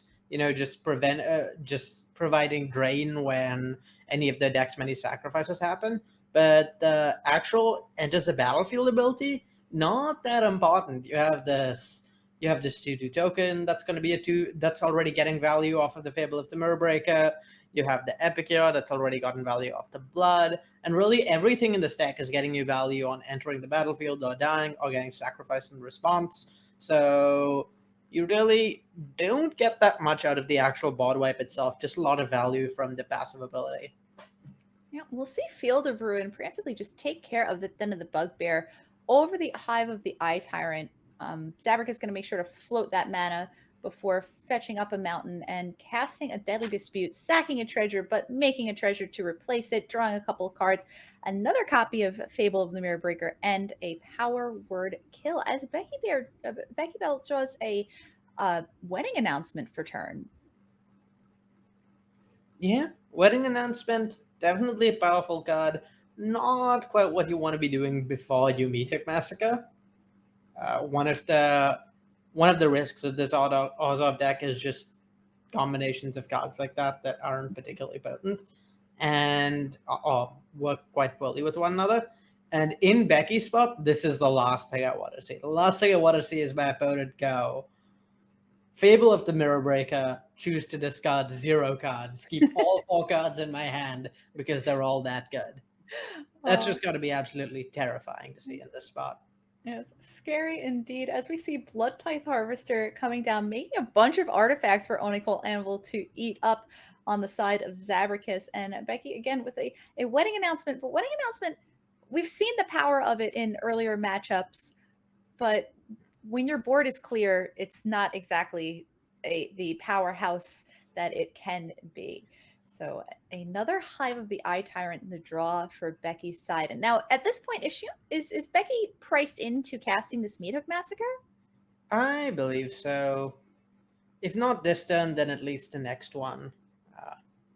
I can definitely see the appeal of waiting for precisely one turn more to ensure you at least get that Fable of the Mirror Breaker. But definitely every turn you wait, a higher chance you just die to drain from Onicult Anvil. And we see Nicole already doing some work here on the battlefield. That Goblin Shaman getting in, making another treasure token. So even more Anvil fodder here. Blood Tithe Harvester getting in. There is a Hive of the Eye Tyrant available for activation, or the Igandro Seat of the Empire available to Beky as well. And we'll see what she decides to do here. And it looks like nothing at the moment. So gonna just let it all happen. Gonna chump block the Blood Tithe Harvester and take 3, fall down to 6. Which, like you said, just the incidental damage from Nicole Anvil can polish that off pretty easily as she drops now to 5 and draws another land for turn. Yeah. Really heads up play from Zabracus opting not to play at the Fable of the Mirror Break and not to play yet another creature into a board wipe. Unfortunately for Zabracus, the drain off a Medoc Massacre means only Callahan will probably not doing quite that much to close out the game. So yes, we will see that Meat Hook Massacre come down. X equals 2, taking care of the 5 creatures on the side of Zabracus. So Beky up to 10. But Zabracus also does have the Hive of the Eye Tyrant in play as well. And having Menace, it would be unable to be blocked at this point, but going to just deploy that Fable of the Mirror Breaker real quick and blooding away one of the 2 lands in hand.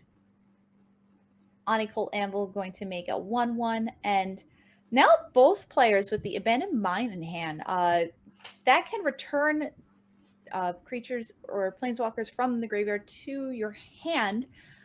I'm not sure what Beky has in the graveyard at this moment that would be worth returning. Maybe the Wandering Emperor? Yep. Wandering Emperor, definitely a card that would be powerful in this spot. It's also worth noting that while for Beky, the Takenuma is close to free, spending the treasures here for Zabracus a real cost. But there's also a lot that she has to do with her mana, so she can't really afford to just wait either. And once again, Zabracus with the, I'm not going to discard any of these cards. They're all good. I'm going to keep all 3 cards I have in hand, as Zabracus has drawn a Meat Hook Massacre for the turn of her own. So somewhat negating the effects of Beky's, as long as you keep the first in, last out mentality and know how the stack works. I've done that once or twice myself, where you set it off and it's like, wait, I die before I gain the life, so that's not good. We'll see Power Word Kill going to take care of this 2/2 token that is trying to jump in front of the Goblin Shaman. Yeah, the attack here for Zabracus is close to free. It's just to make sure that she gets the treasure token, and she might as well try and see whether Beky actually ends up blocking the 1/1, because if Beky did block the 1/1, then the Meat Hook Massacre could just clean up the 2/2 in addition to just entering play and having a trigger. So it makes sense to do this after blocks rather than before, to try and get the free value if possible. Oh, I love super heads up play from the side of Zabracus. Nice attack there. The 1/1 will end up being unblocked and able to get in. So Beky back down to 10. Zabracus still at a very healthy 21 life, which I feel like is not something you see when your opponent has had a Meat Hook Massacre in play for multiple turns. Unfortunately, Beky not with too many creatures to go with that Meat Hook Massacre. Only Nicole and we're going to keep doing its thing.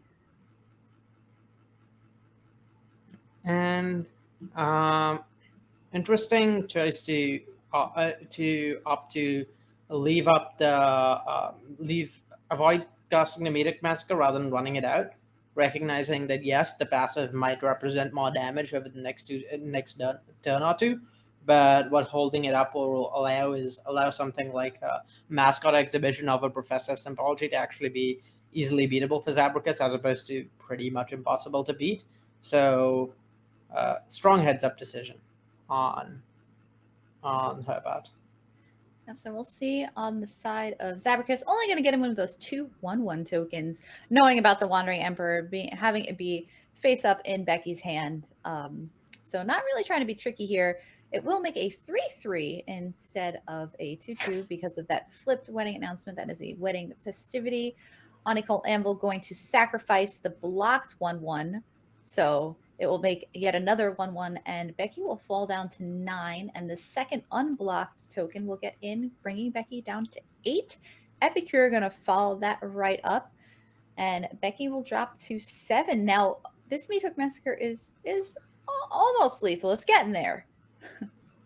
Yeah, the massacre on Beky's side of the table means it's going to be hard for Zabracus to actually win with Meat Hook Massacre, but at the very least, in conjunction with the Onicult Anvil, it might present a bunch of rage over the next few turns that Zabracus does not currently have, thanks to the Meat Hook Massacre on Beky's side of the table.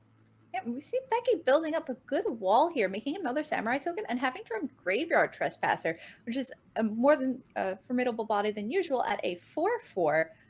And Zabracus right now with no, I mean, can answer it, but would have to wipe their entire board as well with this Meathook Massacre. So, Yep. And I'd be interested to see whether Zabracus attacks everything this turn, maybe either the Wanderer or the Wandering Emperor or a Beky, and then Meathook Massacres, leaving her in a decent spot with the Unicult Anvil and multiple bloods to ensure that she at least has some value going, as well as the ability to make sure that that all her draws are live by discarding dead draws to the bloods. yeah, and we see that is, everyone into the red zone on Zabracus' side. They are somewhat outclassed in size, but hey, they're doing their best. So Graveyard Trespasser going to jump in front of one of those 1/1s. A Harvester going to trade with one of the Samurai tokens, and the other Samurai token going to block the Epicure. So Beky to 11. Another 1/1 will be made here, and down comes Meathook Massacre. And only need to do it for 3. Beky, no cards in hand. Everything's mostly face up at this point. Zabracus with 1 card in hand herself, but it's just the mountain. So Yep. Beky with a Wandering Emperor in play, up to 13, down to 11. Zabracus gain a life, drain a life. At the end of the day, the life totals end up being the same. And will this game come down to creature lands? Maybe. It was a really good call from Zabracus there to avoid to attack with all the creatures before the massacre.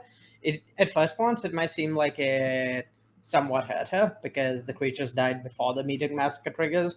That actually gained Beky more life than lost her. But what it let her do by casting that Meathook Massacre for 3 instead of 4 is activate a Blood this turn if she wants to, and that's 1 more mana to spend on an actual spell next turn, or 1 more mana to spend digging towards an actual spell next turn, rather than having had to tie up all her mana this turn. And those Bloods, I'd imagine, are going to go a long way for Zabracus, because it just means there's much more... she can afford much more dead draws than Beky can. What with being ahead on life, having that Unicult Anvil, and being able to discard a few lands that are drawn. Yeah, and not a bad series of draws here from the side of Zabracus. A Voltage Surge to finish off that Wandering Emperor, followed by an Experimental Synthesizer, which will hit a land. So Zabracus able to play that, able to make things go back to daytime, just in case another Graveyard Trespasser were to rear its head in this game. And not quite able to activate the Hive of the Eye Tyrant, but so that 5/5 is going to get across again, and Zabracus at 16. It's going to eat the Epicure, and Zabracus will drop down to 11. Yeah, with the Unicult Anvil, I'd imagine I have a hard time believing that life totals will be or attacks from a creature land will be how Zabracus loses this game. Assuming she doesn't, Beky doesn't just go super far over the top of her in the long game. Over the next few turns, at least, the creature land should be fairly unimpactful in the face of like the life gained off Unicult Anvil and any blockers Zabracus can put up if she wants to. And we see Zabracus confident enough to send one of those 1/1s into the red zone. Wandering Emperor, though, a pretty good draw from the side of Beky. 2 Hive of the Eye Tyrants on the side of Beky as well, only able to activate 1 per turn at the moment. We'll see a Meathook Massacre coming down here. X equals 2. So Unicult Anvil going to sacrifice one of the 1/1s first. Still going to trigger the original Meathook that was in play. So Beky's still at 9, Zabracus still at 12. There goes the board. No change in life total when all is said and done. Horror Mauling in hand for Zabracus, a pretty clean answer for one of the Hive of the Eye Tyrants. Yeah, at this point, Zabracus really just needs something, anything, some artifact to get that Unicult Anvil chain started. But until she gets that, if she just keeps drawing lands, this could be an opportunity for Beky to just close out the game. Now, it looks like a Wandering Emperor came down, made a Samurai with Vigilance. The 3/3 going to get in here. Shambling Gas was the draw from Beky. Is this just like a clean offering up of a trade for the Hive of the Eye Tyrant if Zabracus so desires? I would imagine so. The no attack with Becky's own Hive might seem surprising at first, but it does a pretty good job playing around a removal spell in this spot, allowing her to just keep deploying threats. All right, and it looks like the trade will happen.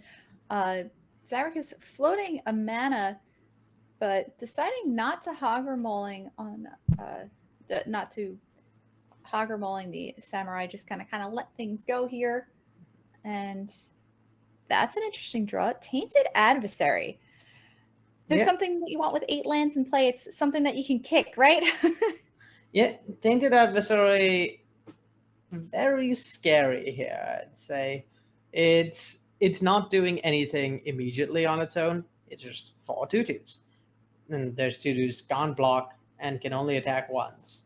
But the second you get anything that actually uses those 2/2s, can get some value off those 2/2s. Zabracus is threatening to close out the game really, really quickly. And then we'll see Graveyard Trespasser, the draw on Beky's side. And it is nighttime at this moment.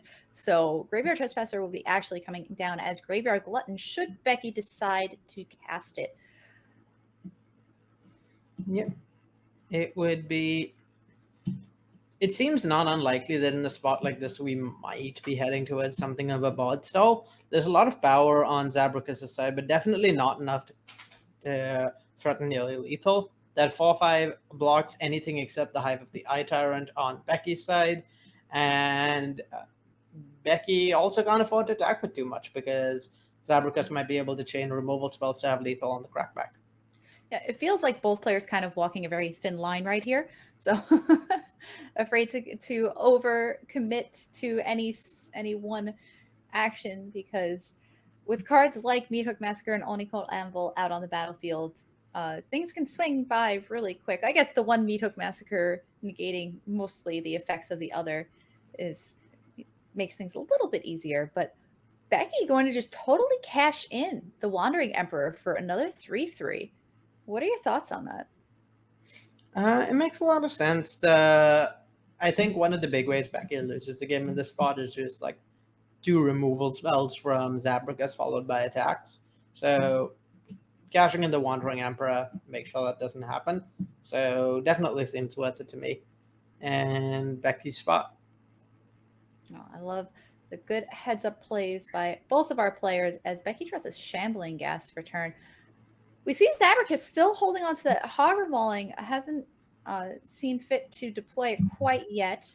And a Sekens and Crucible's Defiance also drawn, perhaps to keep to a discard to the Graveyard Glutton ward tax. We'll see Shambling Guest coming down as a 2/2. That Wedding Festivity is still doing work to pump up Beky's team since very early on in this game. Yeah. And at this point, it's pretty close to a board stall. There's some advantages Beky has, but the Wedding Announcement making her draws bigger, having Planeswalkers. But at the same time, we're seeing a little bit of something Maria talked about earlier today, which is the Wandering Emperor being a Planeswalker in Beky's deck that doesn't just take over the game. Unlike some other Planeswalkers, it's not like ticking up towards an ultimate. It's not generating like a ton of value each turn. At best, it's alternating +1, -1 to give you a 3/3 or a 4/4 every other turn, but not quite enough to take over the game. That's why we saw Beky cashing it in, and one fewer draw that can just win the late game in a spot like this. And we see just a land drawn here on the side of Beky, a Shattered Sanctum, and so nothing, and a pass back of the turn. And the second copy of Tainted Adversary that Zabracus has in their deck is going to be the draw here. Just going to make a whole mess of decay tokens? Yeah, And I have a hard time picturing Beky coming out of this one, because with the way the stacking of triggers works, if Beky draws a board wipe here, like a Meat Hook Massacre, since it's her turn, Zabracus' triggers will resolve first. So if there was another Meat Hook Massacre cast, Zabracus has enough creatures that she would actually kill Beky before her own Meat Hook Massacre triggers resolved. So Meat Hook Massacre would actually, from Beky here, would actually just lead to her losing. All right, and we see Deadly Dispute being drawn from Becky's side, but just a pair of lands off of that. And Beky knows the writing's on the wall. It's just too many zombies to deal with, zombie infestation. So we're going to move to sideboards as Zabracus takes down game number 1 on Rakdos Sacrifice over Beky on Orzhov Midrange as we move to sideboards. We're taking a look at Zabracus' sideboards here, and it looks like a lot's coming in. Yeah, that makes a lot of sense. Just the Orzhov deck is chock full of just powerful cards and cards that line up particularly well against just like a bunch of small unimpactful creatures or unimpactful answers. So a lot of answers, like a lot of more impactful threats or answers that generate some sort of value, definitely appealing for at least consideration. It's unlikely that every removal spell would be left in, but it makes sense to bring in a bunch because some of them line up better against Zabracus' deck. Feed the Swarm in particular is an interesting one because there aren't that many great creature targets. There's, some, but it's not much. It's not like any better or worse than Power Word Kill. But the fact that in a long game like that, it can hit a Meat Hook Massacre, it's been draining Zabracus and preventing it from closing out the game, definitely an appeal to it. The Storm is a card that I feel like I actually haven't seen that much of. I guess people, as far as 2-mana removal spells, had concentrated more on creature removal with cards like Power Word Kill or Infernal Grasp. But happy to see a card like Feed the Swarm making its way into these lists. It's definitely a very interesting deck. Interesting choice for this deck. It pretty much says, like destroy target Meat Hook Massacre. Or perhaps destroy target wedding announcement as well. So, yep. But definitely interesting as we take a look here at Beky's sideboard.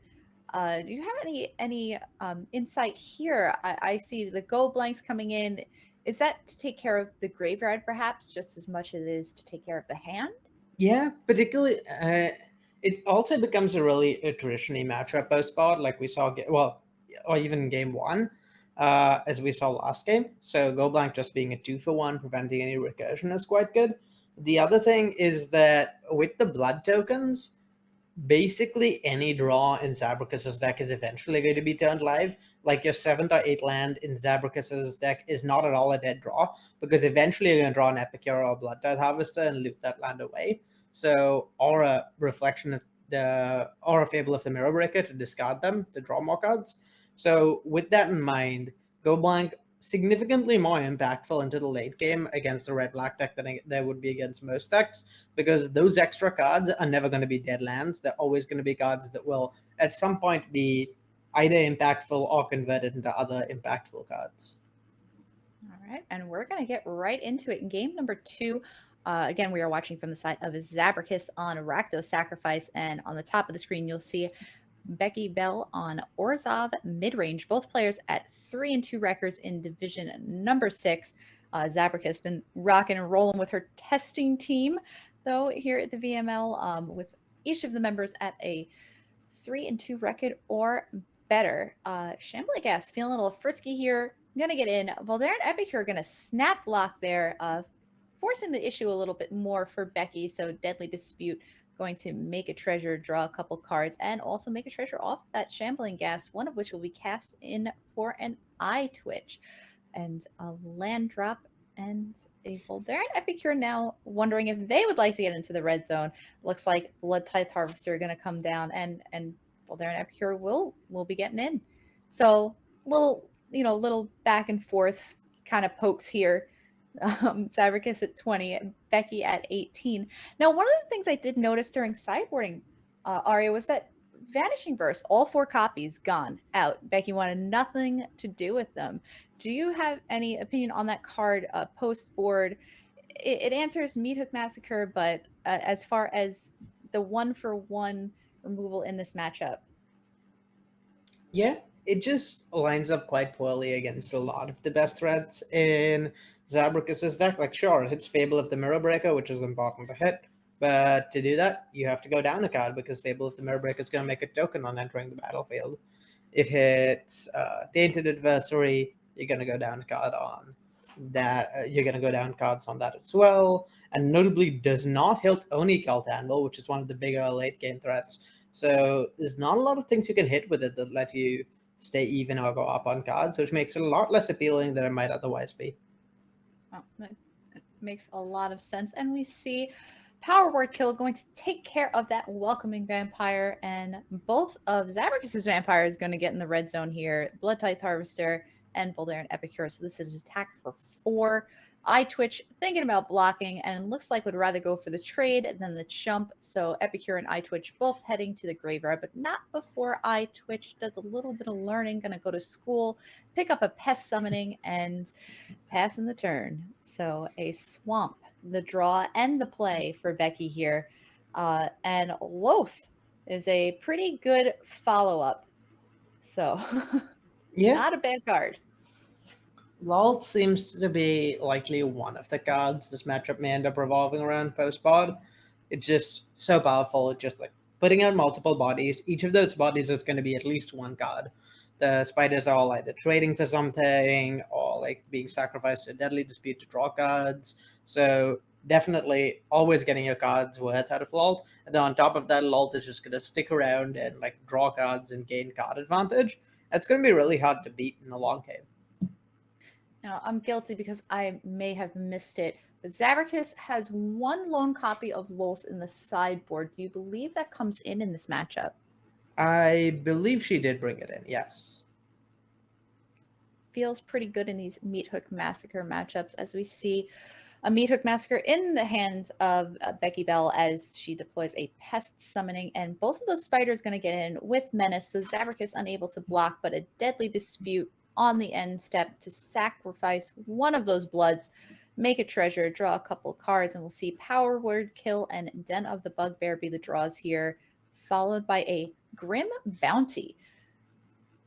Yeah, Grim Bounty answers Lalt, but at this point that Lalt has drawn a card off the natural ability and made 2 1/1s.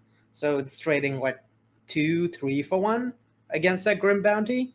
And definitely don't want to be trading down cards like that in this matchup. So Lalt, even while dying, doing what she's supposed to.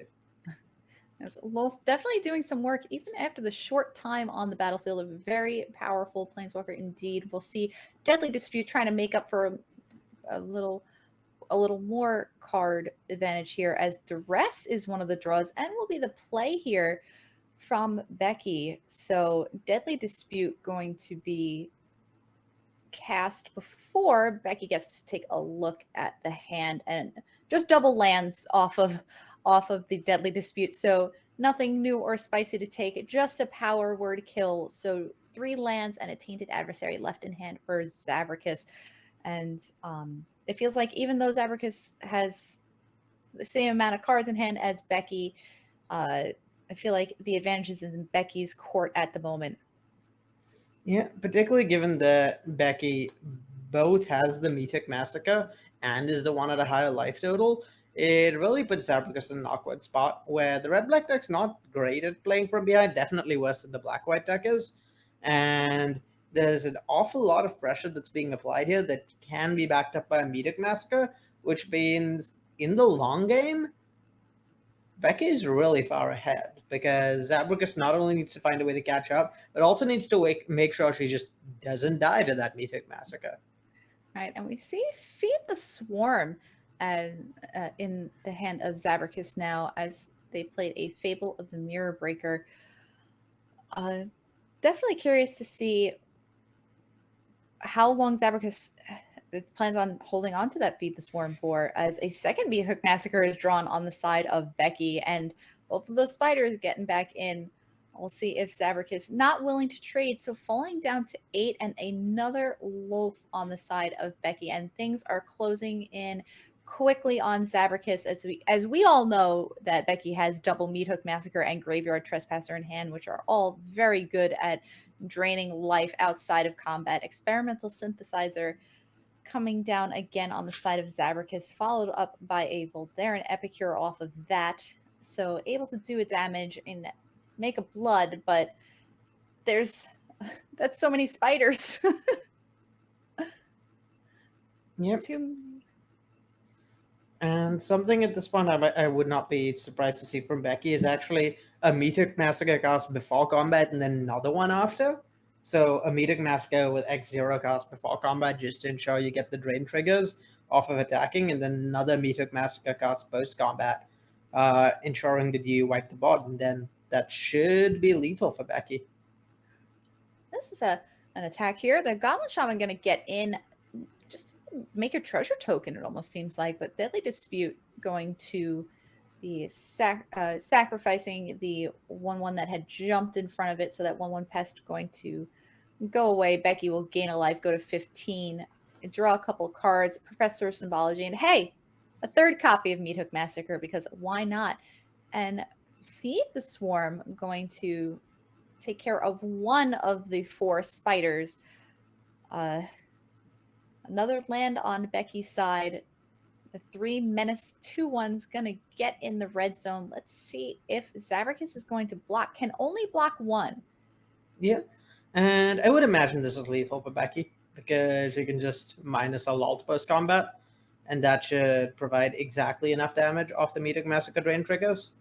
Right, and it looks like this is going to be the play. Even playing out a Professor of Symbology just to make sure. And Lolth staying alive the whole time. Oh, and Graveyard Trespasser coming in, going to drain a little bit of life here. Eating a Voldaren Epicure out of Zabracus's graveyard. And Zabracus to 3. Beky at 16. One of the Fables flipping. The second one going to the second chapter. Going to draw and discard a check for traps in the hand. But I don't even know if Zabracus wants to see Beky's hand at this point.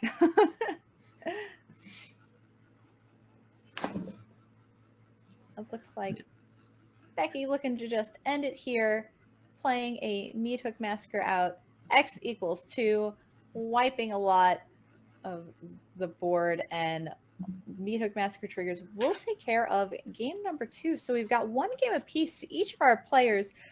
Second game going to Beky on Orzhov midrange over Zabracus on Rakdos Sacrifice. So Zabracus going to reassess the sideboarding here, being now on the play rather than the draw. And it looks like check for traps going to come out. Yep.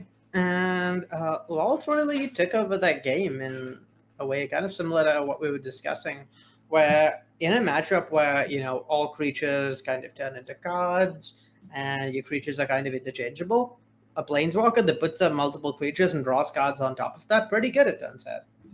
Yeah, not bad at all.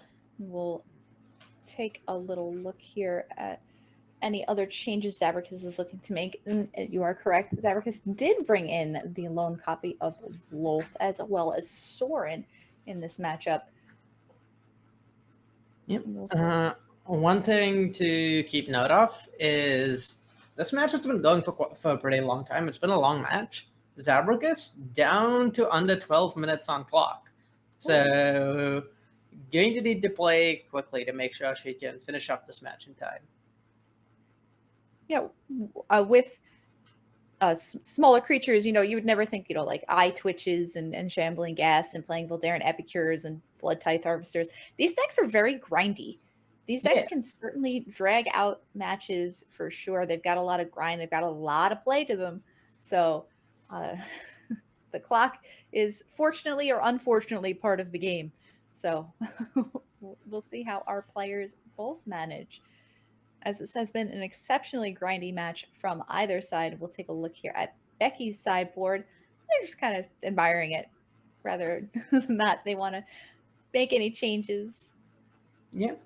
And one of the things about that makes these matchups go so long is how both of these decks kind of play a grindy long game on the same axis. So it's not that they have really disparate game plans going into the late game. Both decks are looking to interact a bunch, maybe wipe the board, maybe play Planeswalkers, trade, get some value. But they're both looking to win the long game by nickel and diming with small creatures and life drain with stuff like Medoc Massacre, Onigal Danville, Graveyard Trespasser. And so when both players are gaining a little bit of life, losing little bit of life, well, that kind of leads to life totals being even, which kind of leads to very, very long games. Yes. And we're kicking off game number 3 here, as both players happy with their openers. We see Shambling Gas from the side of Beky, and nothing yet from the side of Zabracus. Tainted Adversary, much better when you can kick it. Voltage Surge, gonna just come right out and kill this Shambling Gas, or at least try to, but Deadly Dispute gonna get there first. That was an interesting play. Now, I feel like Beky now has access to quite a bit more mana, drawing a land here. Would be able to play a 5-drop on turn 3.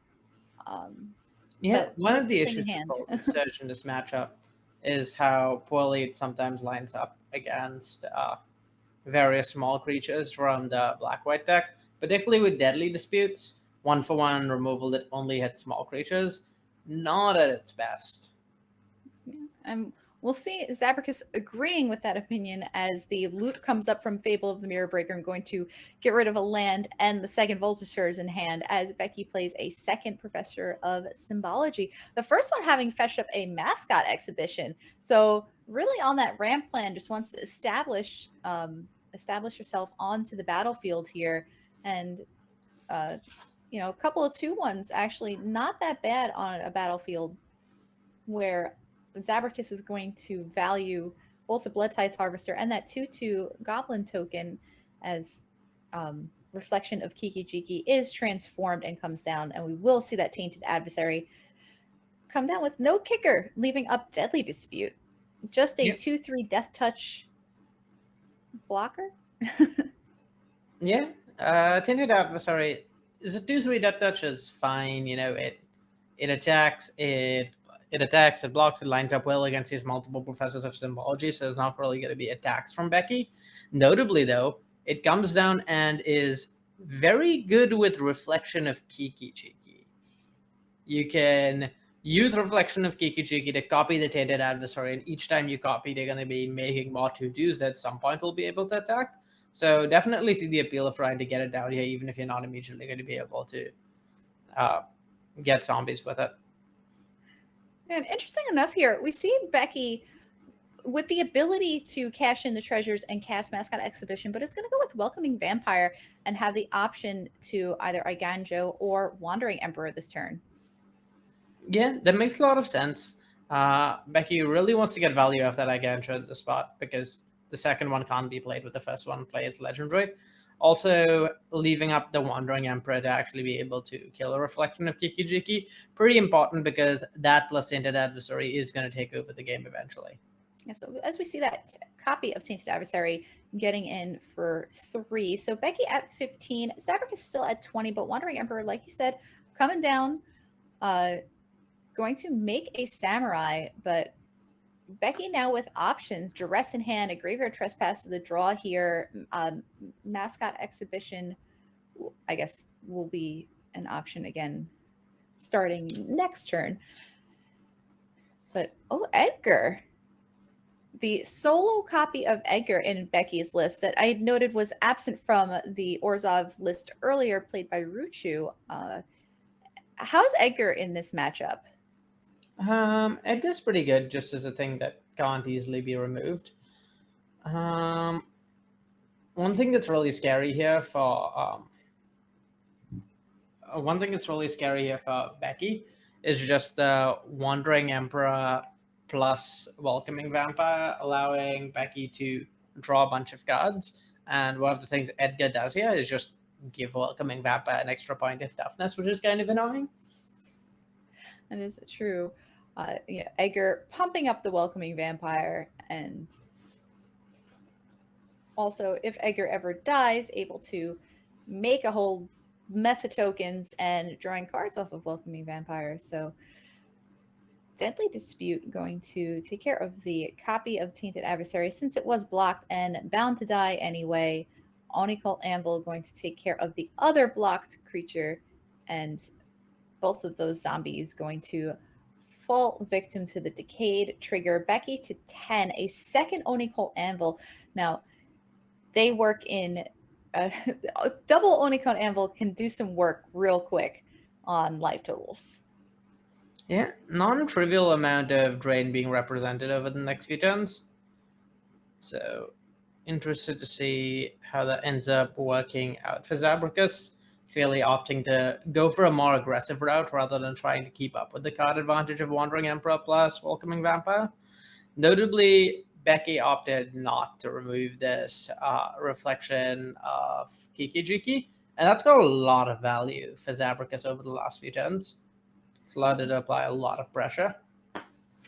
Yes, being able to continuously copy the Tainted Adversary and get in. It's a pretty nice sized body, being able to make tokens as well. But Beky building up quite a battlefield on her side. Graveyard Trespasser coming down, eating something from the graveyard, pest summoning, making a couple of 1/1s. And that 4/5 Welcoming Vampire now, after being pumped by the Wandering Emperor as well, with Zabracus not currently having an answer to any flying threats. Now, Beky is at 9, but will Zabracus be able to chip away at the life total faster? It's certainly a race here. What are your thoughts on Welcoming Vampire versus the legions of zombies on the side of Zabracus? I think that in a vacuum, this might lead a little towards Beky's side. The fact that the Wandering Emperor can at some point just be gashed in to remove that reflection of the Mirror Breaker, reflection of Kiki-Chiki, means that the whole long game that Zabracus is going for not quite on her side anymore. That said, all Zabracus would need to draw is one Medoc Massacre and the game would change completely. Yes, and we see Zabracus doing her best to just kind of jump in front, sack these 1/1 artifacts to each Nicole Anvil, so being able to prevent the damage from both Graveyard Trespasser and Edgar turn after turn here. Beky, with the option to double Wedding Announcement, is going to go with Mascot Exhibition instead, even wider. And I heard you like Nicole Anvil because you know what? There's a third copy on the side of Zabracus, and able to deploy a Graveyard Trespasser as well of her own. And thinking about it, looks like going to just eat the Wandering Emperor that Beky had traded for the Kiki-Jiki token, and not allow Beky to maybe return it to hand somehow, rather than looking into drain from their own graveyard, perhaps.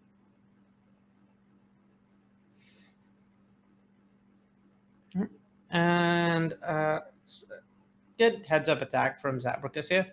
While the 2/2s aren't getting in any damage here, what this makes sure is attacking with both 2/2s on a turn where there is only one blocker with more than 3 toughness up, or with 3 or more toughness up, ensures that one of those 2/2s is either getting Invisum damage or getting rid of a blocker. So it makes a lot of sense for Zabracus to attack in that spot and get that guaranteed value out of those tokens. Yeah, and speaking of, that's an attack for 6 in the air from Beky, and another Graveyard Trespasser coming down. Go blank the draw for turn from Beky as well. So Graveyard Trespasser and Go blank not working that great together. So playing the Trespasser first to see if there was anything else worth eating.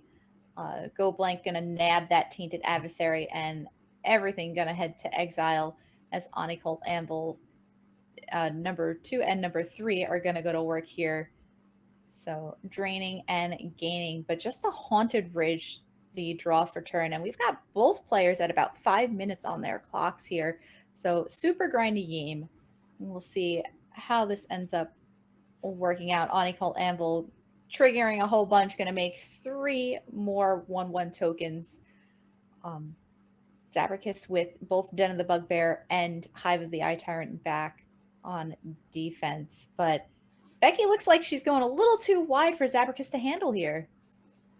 Yeah, it's definitely looking like Beky will at least be threatening lethal over the next couple of turns. And most importantly, those graveyard trespassers flipping. I don't know how many creatures are in the graveyard, but that might allow Beky the ability to just not be dead to a Metic Massacre by gaining enough life. Oh, it appears there just are not any creatures to eat. So in that case, if Zabracus can survive this one turn, she might actually have lethal on the backswing. I guess we will see what happens here. Beky just getting in with the whole group, saying, you know what, you figure it out. And so a real big attack from the side of Beky. We'll see the 1/1s happily jump in front of the biggest attackers, as they will be sacrificed to Unoccult Anvil anyway, and trying to make some beneficial blocks with the creatures that are left. Blood Tithe Harvester not in front of anything quite yet, and it looks like as of right now there's a double block on the 3/2. Looks like that may have been a misclick. We'll see what happens here. As we know, there is 6 damage in the air that could not be blocked. There is a Professor of Symbology and a Shambling Gas, both getting in unblocked as well. So that would be 9. And unfortunately for Beky, those wedding announcements, the making tokens or drawing cards off that's not optional or a choice. So Becky's going to be drawing 2 cards rather than making 2 tokens here, and that's very much not what she wants to be doing.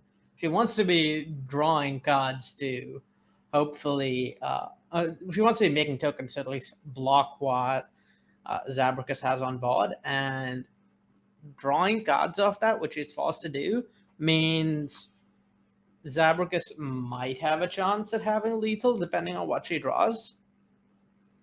Yeah, so we'll see. Perhaps at this point, Beky may even need to leave open an Iganjo rather than playing that second wedding announcement. And it looks like what it's going to be, as she just draws a land off of that trigger. Also a land from Zabracus' side. Hive of the Eye Tyrant and Den of the Bugbear both left for Zabracus, deciding which one to activate here. Not sure what the right call is. Looking like going to go with Hive of the Eye Tyrant, as they both get in. Going to eat the Graveyard Trespasser from Beky's side. The Hive of the Eye Tyrant going to eat the Pest Summoning.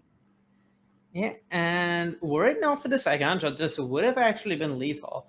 The 3 Unoccult Anvils would have dealt the final few points of damage, but given that there's the Iganjo to blow up the Hive and the blocker, it looks like Beky's got this game.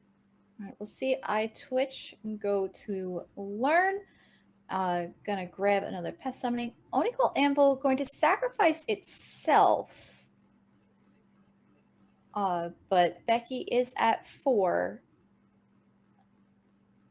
and to 3, and Zabracus up to 5, but it doesn't look like this is going to be quite enough. Yes, Zabracus just 6 life, Beky Bell at 2, but it's going to be enough here as the whole team gets in.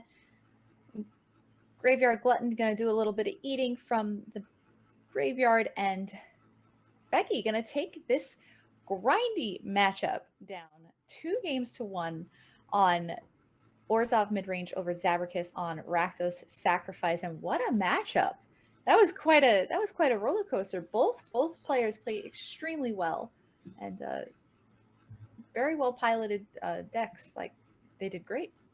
Yeah, really a lot of back and forth there. I hadn't realized just. I knew going in that these Metic Massacre mirrors were going to be grindy, but I hadn't realized just how grindy they were going to be. And an hour of Magic, that's a lot, but it was really impressive to see Beky pull together a win after that. No, definitely an impressive showing on either side. So Beky moving up to 4-2, and Zabracus unfortunately moving to 3-3, but still has a shot at a wild card slot. So we'll have to check that out again next week in week number 7. which will be our final week of round robin play. And speaking of final, we have our final match of the evening now. Moving on to Division 7, we are going to take a look at another Rakdos sacrifice deck. So right back on the grind here, we have Ariel, and they are 4-1, also on the successful testing team this season. And do you see any stark differences in these Rakdos sacrifice decks that we just saw Zabracus play? Now, they are on the same testing team, so I would not be surprised. Looks like the same 75 to me. Yep, I think there might be a card or two off in the sideboard based on expectations for what their opponents will be playing, but the main deck looks very similar, and structurally, I think this is like within 5 to 10 cards of the same 75. It's very, very close to the same list, and possibly just the same 75. I'm not entirely sure. No, for sure. And you know what? That's one of the great things I think about the VML is that we do week to week deck submissions. So you can kind of tweak your deck like we had talked about earlier, you know, based on what you think your opponent's going to play and what you think the metagame is. And, you know, it's, you know, a little bit of play, but that all of these players still on the same testing team, even if they end up on different lists, are able to work together so well and produce such amazing results. I think that's, you know, part of what is, you know, a mark of a great program and some great players that we have here in the VML community. And I'm excited to take a look at the other side of this matchup. Is Laurent playing Esper Planeswalkers. And I really wanted to call it Super Friends, but they called it Planeswalkers, so I just left it. But definitely interesting. One of my favorite cards to come out of Neon Dynasty is the new Planeswalker Kaido Shizuki. So any thoughts on Kaido in constructed play so far? Definitely been an impressive card. I had multiple people on my team who were resisted it for the last championship, and it's been seeing a good deal of play in Modern as well. Seeing a lot of play in Dead Shadow lists now that Lurus has been banned, and I mean it's shown its worth in Alchemy and in Modern, and I'm not surprised to see it seeing play here in Standard as well. It's definitely a really powerful card. It's just a matter of finding the right shell. And if this is a shell that can use it, then it makes a lot of sense to play Kaito.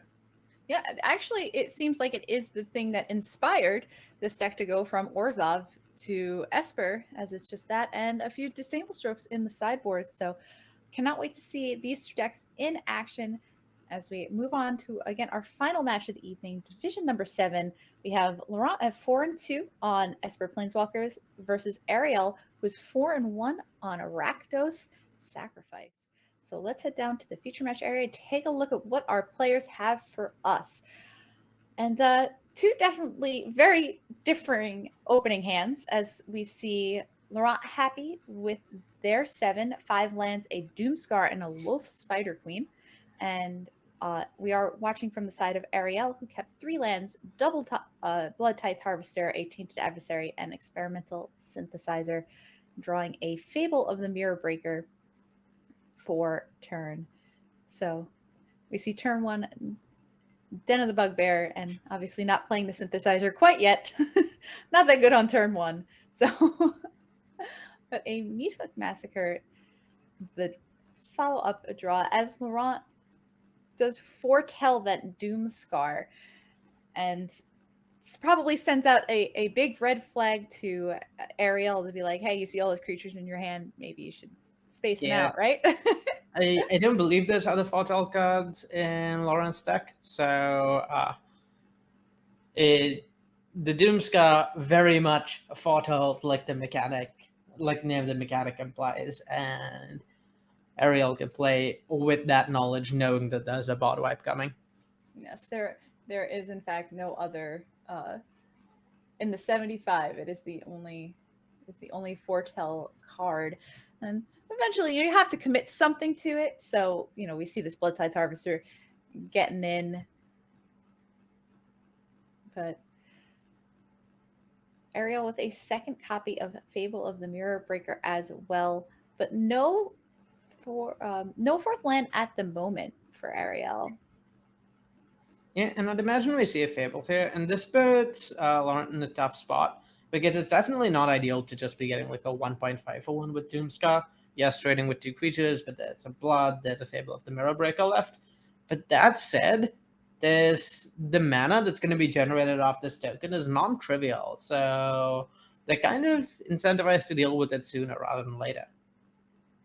Yes, and it looks like throwing around the idea, as they do not have double white in play yet to be able to cast this Doomscar, but also drawing that Vanishing Verse has to be interesting to take care of that Fable before it becomes an issue. Meathook Massacre, forget about Doomscar, just going to Meathook Massacre and take care of those tiny creatures while they are out there and get some benefits, going up to 19 now. Fable of the Mirror Breaker, as we see going on to chapter 2, a second experimental synthesizer for Ariel, and Deadly Dispute was the hit off of that. Feels pretty good being able to sack that blood, and we'll see 2 lands being the draw, which is exactly what Ariel was hoping to see. So being able to make the land drop this turn and next with another synthesizer in hand, a Tainted Adversary that can be kicked. A lot of action happening. Yeah, and there's just a lot of value being generated here too. Like even if the Fable flips and there's a Doomscar that comes down afterward, Ariel's still getting another synthesizer trigger. There's going to be 2 more cards at some point. There's another Fable coming down. Like we could definitely see maybe 2 or 3 creatures from Ariel getting cleaned up by a board wipe here, and Ariel still being ahead because of how many cards a lot of these small artifacts of creatures just deploying it, generating for them. We'll see that Fable finish up here, chapter number 3. So Blood Tithe Harvester looking good to get into the red zone if it so desires. Bankbuster, yes, the play on Laurent's side. Bankbuster, another card that I feel like we've seen a lot of, usually better in more controlling matchups, draws cards, can attack too if it feels so inclined later on its own. But it's a powerful card that I feel like has been making its way into standard more and more. Yeah, definitely doing a good Maze Mind Tome impression here. Just providing a bunch of card advantage while Laurent sets up a board wipe that they can use on later turn. And we'll see Vanishing Verse taking care of that Den of the Bugbear before it can get in. So just the 3 from Blood Tithe Harvester. Laurent going to drop to 16. And it looks like, is it Doomscar time? It's Doomscar time. Even though Meathook Massacre, the draw for turn there, choosing just to Doomscar and take advantage of the Meathook Massacre that's already in play. And Bankbuster going to draw another Doomscar because, hey, why not? Yeah, and there's a lot of cards in Ariel's hand, but they're little low on mana, particularly given the land they got exiled last turn with Vanishing Verse. So they're going to need to find some lands at least to actually be able to take advantage of all these cards they have. Yeah, we'll see Voltage Surge be the draw or the exile off of the second synthesizer that was played this turn, but opting to just play a land from hand and Fable of the Mirror Breaker here and try to get that mana advantage back up from the Treasure Goblin. So, and Kaido Shinsuke, maybe we'll get to see them in action. No, it's Loth. Loth Spider Queen is back on the battlefield, making a couple of 2-1s. Yeah. Something I think Ariel would really want to see in a spot like this is an Oni called Anvil. They have all these synthesizers that are in theory going to turn into cards at some point, but we're definitely not quite at that point yet. And with only 5 lands, turning them into cards manually by sacrificing them is a little slow. So something like an Oni called Anvil that can just sacrifice them for free and get some value would be the ideal draw for Ariel here. Well, Ariel's going to keep on digging as Shatter Skull Smashing was the draw there. So some removal in hand for Ariel, but the 1-for-1 removal of Power Word kill, not great against tokens. Meathook Massacre would kill the zombies, the spiders, but also pump up the Loth. And Shatter Skull Smashing only able to target 2 things. So it's definitely a choice here. And it looks like Ariel going to go with the Dueling Meathook Massacres. So wanting to play one of their own. Yep. And this allows Ariel to get in for some damage at the ult by Power Word killing the Bankbuster after it gets activated. It also importantly allows them to start generating some mana off this goblin, regardless of whether the Bankbuster gets screwed and removed here. There's a treasure token that's going to get generated, and that mana pretty useful when they're missing land drops and have so many cards and so many synthesizers to spend their mana on. Oh, very surprised to actually not see the Bankbuster activation there. Probably not wanting to risk the knowing that with Ariel having 3 cards in hand and 2 mana up, too dangerous to risk it, I suppose. But a heads up play on the side of Laurent, because that's not something that I had picked up. Yeah, just recognizing that at this point, the Bankbuster has so many counters on it. It's still going to draw a bunch of cards. There's not really much reason to spend it, so to speak, by crewing it and risking getting hit by a removal spell. So yeah, it doesn't really matter much if the ult takes one. We'll see Kaido coming on down. And it looks like it will make a 1/1 ninja that cannot be blocked. And we'll see if Laurent decides to have a follow-up here. Can play another Bankbuster or foretell another Doomscar. I mean, sorry, activate the Bankbuster. Could also play one, but and it looks like Bankbuster will be activated to draw a Soul Shatter. Always feels funny when your Soul Shatter takes care of a 0 mana, like a token or a land. Feels good, but like at least it nabs something, but yeah. And this is not an ideal spot for Ariel. Yes, they have a bunch of cards, but so does Laurent. And yeah, it's just the same issue. If they're not being able to efficiently turn their synthesizers into cards, yes, eventually the synthesizers are going to become 2/2s, draw cards, and or draw cards upon being exiled. But that takes so much mana, and at this point, Laurent just has a Planeswalker that's going to generate a bunch of card advantage on its own, and it's not going to be mana that needs to be spent on that, which is slowly going to put Ariel further and further behind. Particularly that board wipe in a spot like this allows Laurent to clear the board out properly before they start playing Planeswalkers, or playing more Planeswalkers. So something like Doomscar or Meathook Massacre over the next turn or two could clear out the 2/2s and allow the Kaito and the Wanderer to go close to unchecked. yeah, and we'll see the first pilot coming out of that Bankbuster here. Still a second Bankbuster in hand. Kaido deciding to loot. So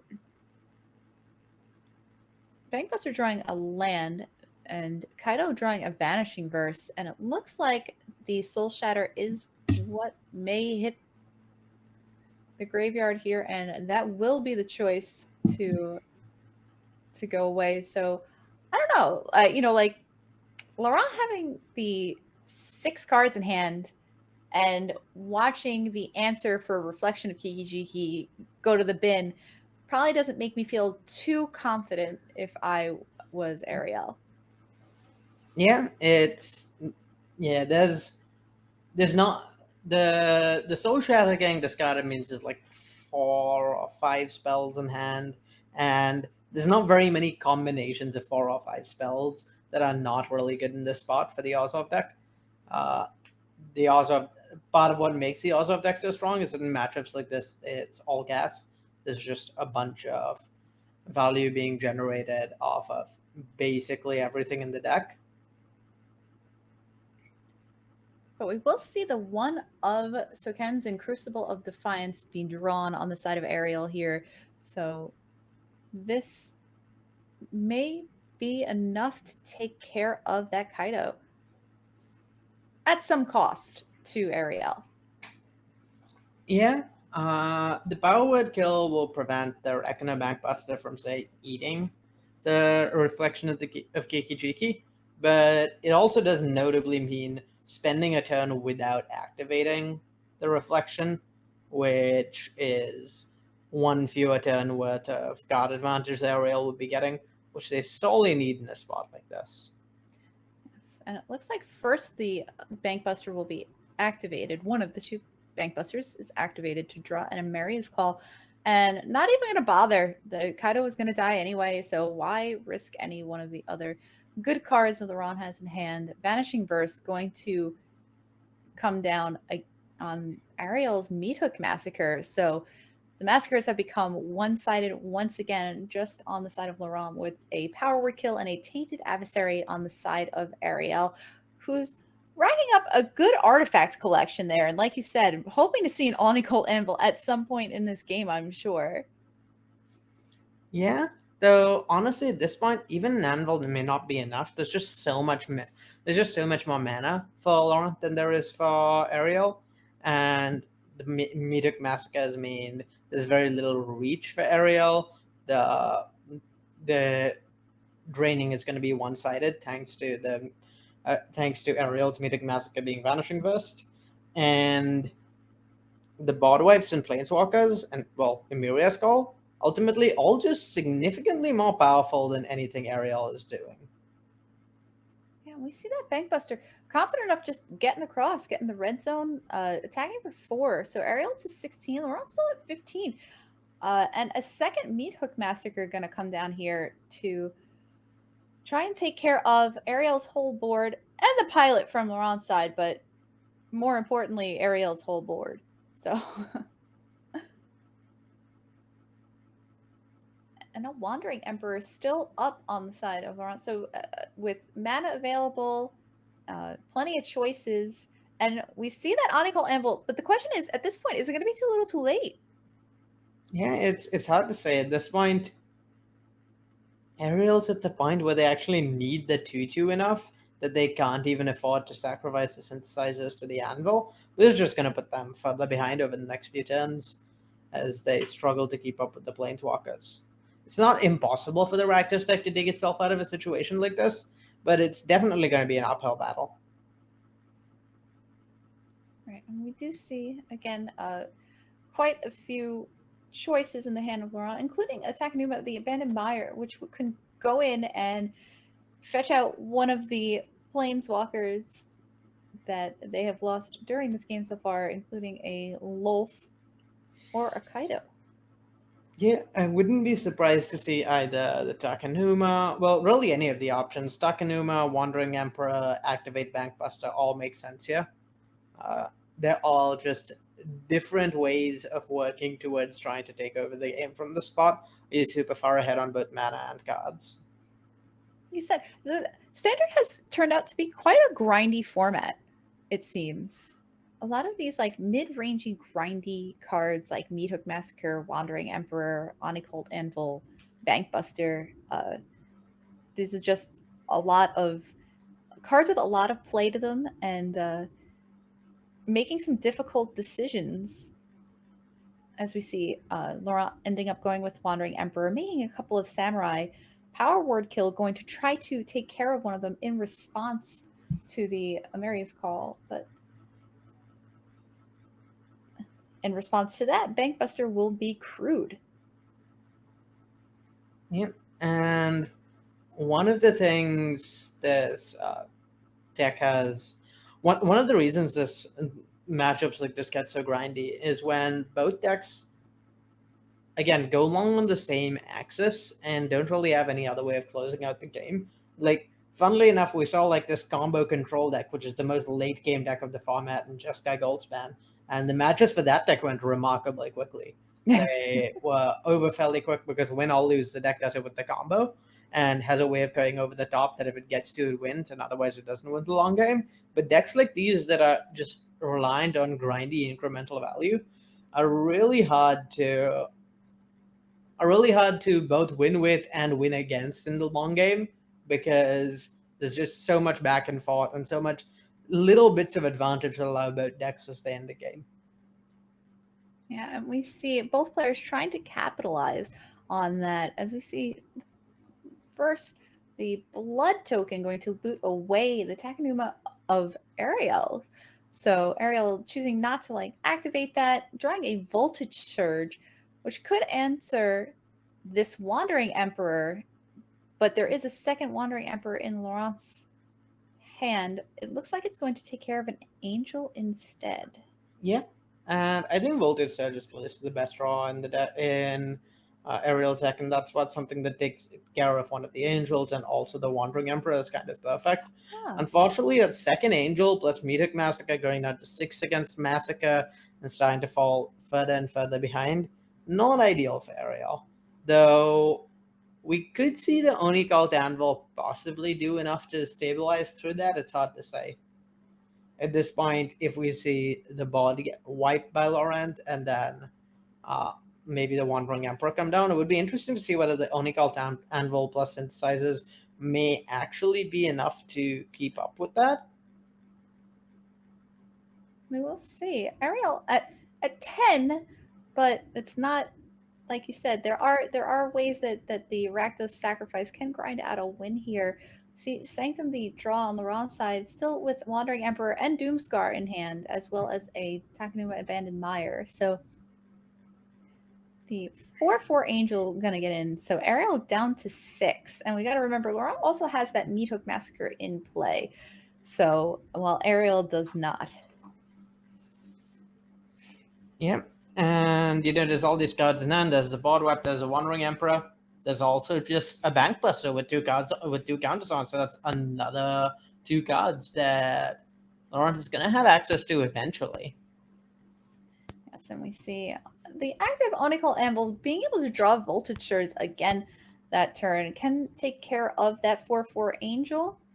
So kind of seal things up in the air a little bit, and that looks like what Ariel will choose to do here. Sacrificing a Synthesizer, so being able to get some value off that, making your creature drawing, hey, a Synthesizer off of the Synthesizer, being able to exile that. So options and more options.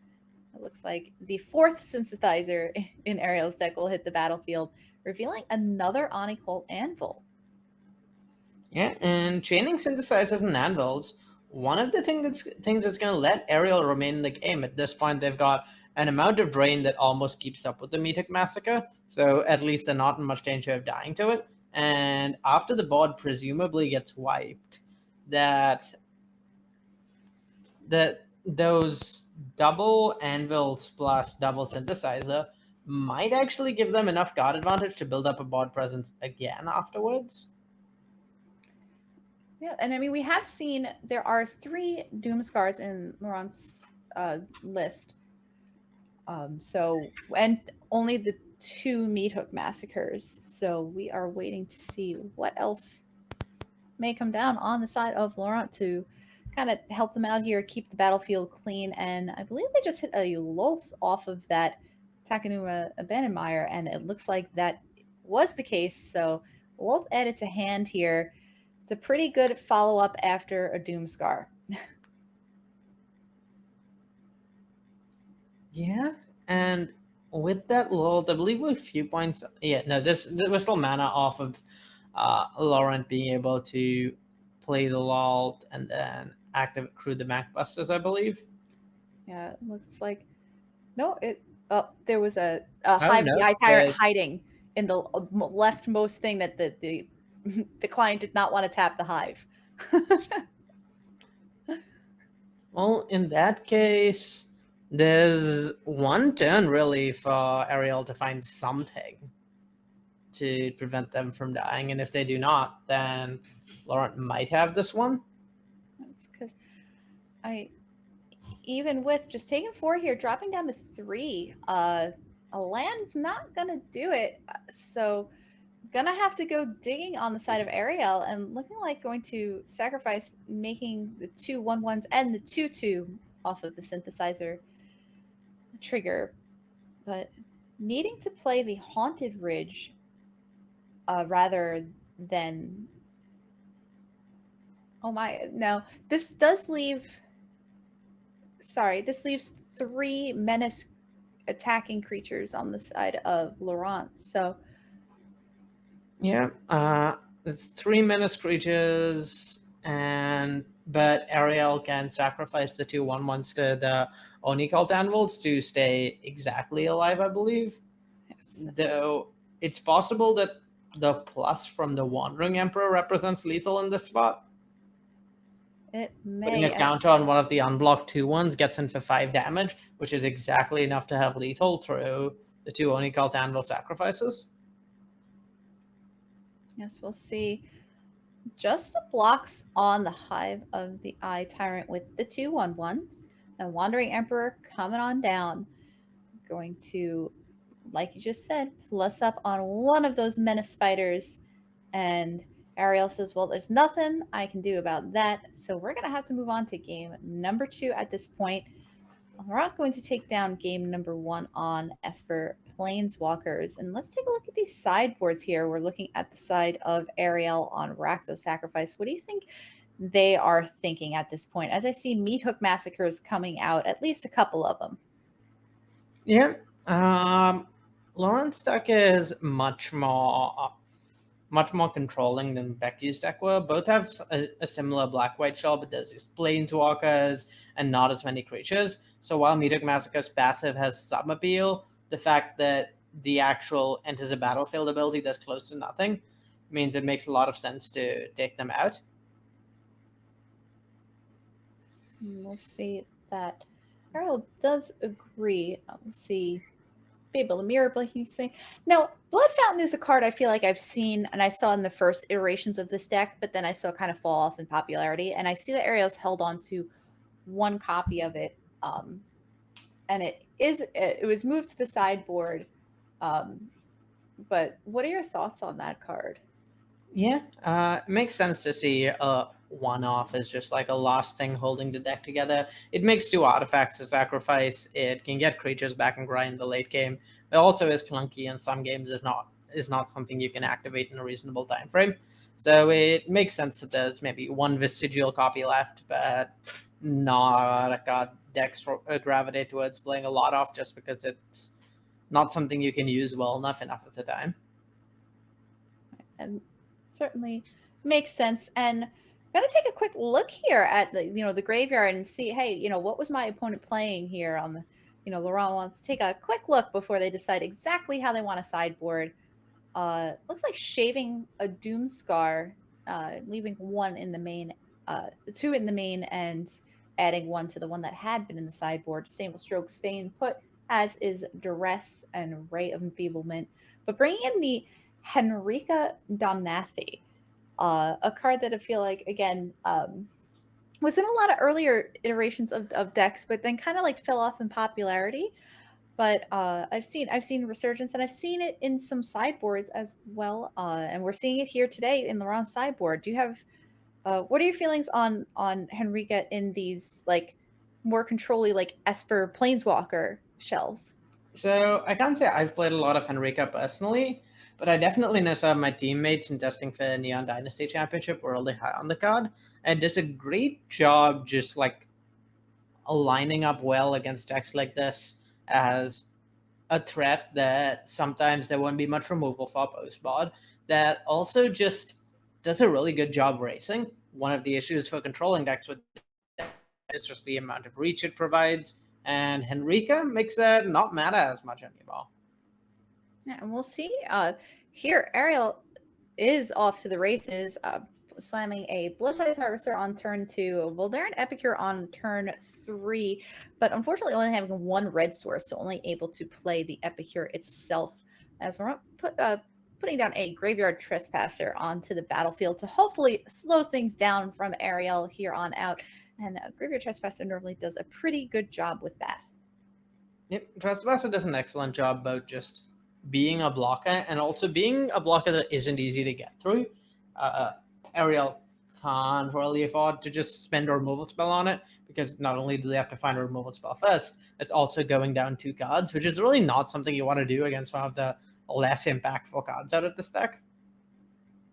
We'll see Haramoling the draw here with the discount, as Laurent has no has no basic lands in play at the moment. But Nicole Anvil was also one of the 2 draws from the Deadly Dispute cast end of turn.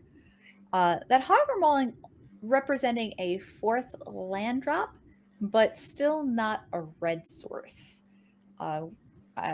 The treasure can be used as a one-time red source. What do you think? How do you think Ariel is going to value the mana efficiency over removal? I'd imagine a land needs to be played this turn. I don't think Ariel can really afford to miss a land drop. Whether they're going to try and do that by playing Synthesizer and trying to find another land so that they can also mauling the Trespasser, or whether they're going to just play out the mauling and deploy some things to board. Both options are pretty reasonable in this spot. But regardless, I think Ariel kind of needs to make a land drop here. We'll see. Ariel, considering their options at the moment, because there are quite a few, and opting to go with Blood Tithe Harvester, making another blood and activating the Blood Tithe Harvester to take care of that graveyard trespasser, but at a cost. What card is going to go to the graveyard? It's the Experimental Synthesizer. Valuing their own Bankbuster pretty high here. Aggro Mauling going to be played as Aggro Brood Pit, and passing of the turn back to Laurent, who will windmill slam this Meat Hook Massacre onto the battlefield. X equals 2, clean everything else up. So Blood Tithe Harvesters and Voldaren Epicure to the bin. Yeah, and it's just so hard to nickel and dime an opponent from a spot like this, where they have a Meat Hook Massacre on play, because yeah, sure, you can have your tokens and they can all chip in for a couple of damage, and you can do some trade with Nicole Anvil, but since every time a creature of Ariel's dies, there's more life gain from Laurent, it's really hard to win a long game with just that drain. Yes, and we'll see Vanishing Verse to take care of that low March of Otherworldly Light, only taking care of artifact creatures and enchantments. Portable Hole also 1-for-1 answers. You don't really want a 1-for-1 these 2/1 spiders though, and Duress the draw from Ariel's side. So again, some decisions to make, and it looks like the first one will be to play out a Bank Buster of their own. And I wouldn't really be shocked to see any possible use of the 2 mana here. Duress and Epicure makes a lot of sense. Drawing a card with Bankbuster to try and hit land makes a lot of sense. Nicole Anvil would have made a lot of sense. So really any of the legal game actions would have been quite strong for Laurent, for Ariel there. Yeah, and it looks like Ariel valuing taking the Portable Hole over the March of Otherworldly Light, but also now having the information of Laurent's hand for the most part until they draw 2 new cards, one of them being Kaido Shizuki. But we'll see Laurent start with the known information of Portable Hole. And I can only imagine this coming down. Oh, sorry, March of Otherworldly Light. Portable Hole was the one that was taken. So March of Otherworldly Light is going to exile the Bankbuster on Ariel's side. So still with the Bankbuster on their own side, 2 lands and a Kaido Shizuki in hand. Able to play the Kaido this turn. It'll be interesting to see if that's what he decides to do. Yep. And imagine they decide to activate the Bankbuster this turn. Playing the Kaido out without getting value, not ideal. The only thing is that getting the mana efficiently used this turn and activating the Kaido is definitely important to ensure that they don't fall too far behind over the next few turns. Since one of the few ways they lose from being fairly ahead as they were a couple turns ago is just having their mana usage not be efficient enough and just dying to these 2/1s despite having the Meat Hook Massacre on play and not finding a removal spell in time. So it makes sense in that case to play out the Kaido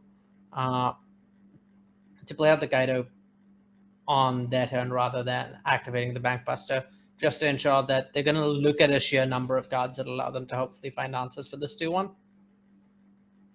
Yeah, we see Laurent's 1/1 getting in So Kaido able to just freely draw a card, not needing to discard. Another copy of March of Otherworldly Light is the draw, and Wandering Emperor had been the draw for turn as well. So two very powerful cards we see here. March of Otherworldly Light. Taking a look at that Nicole Anvil, which I can only imagine is not long for this world, and that will be the case as it sacrifices itself to itself. So, and drains, and we got one out there. Fable of the Mirror Breaker, the draw for turn on Ariel's side, but still feeling that no red mana crunch or limited red mana crunch, as only one red source on their side at the moment with 3 red cards to pick from.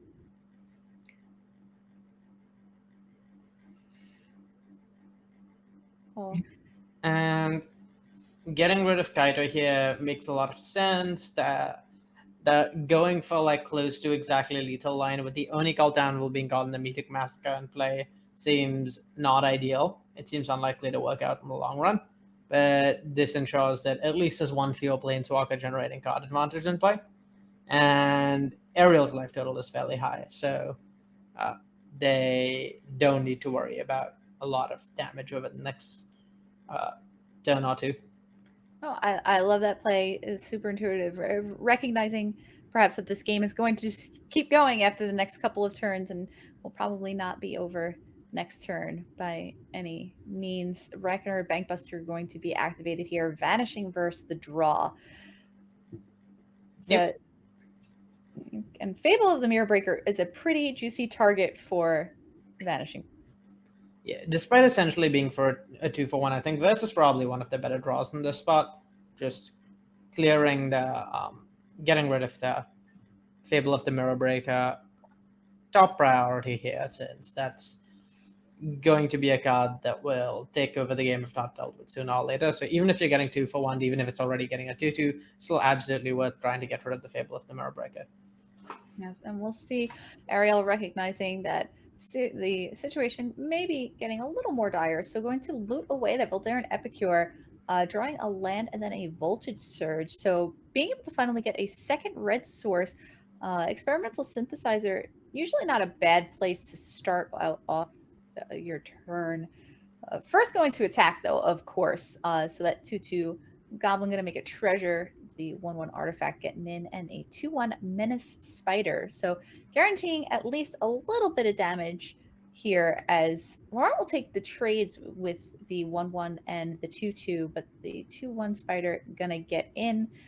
Laurent staying at 9 because of the Meathook Massacre in play. Experimental Synthesizer hitting a Swamp. Voltage Surge is an option, but not going to go for it. So Vanishing versus the draw on the side of Laurent. Yeah, and not the ideal draw. There's still that one card off the Bankbuster, but at this point, Laurent is closed out of cards. They definitely have better draws at this stage of the game, I'd say, than Ariel does. They have more potent threats, but as it stands, Ariel's a little ahead on cards with the creature in play and the synthesizer that's going to get activated. We'll see Hive of the Eye Tyrant activating to block, and then Reckoner Bankbuster going to also activate, but Voltage Surge is going to take care of the Hive of the Eye Tyrant before it can block. So Meathook Massacre going to trigger Reckoner Bankbuster, drawing the planes, making a 1-1 token.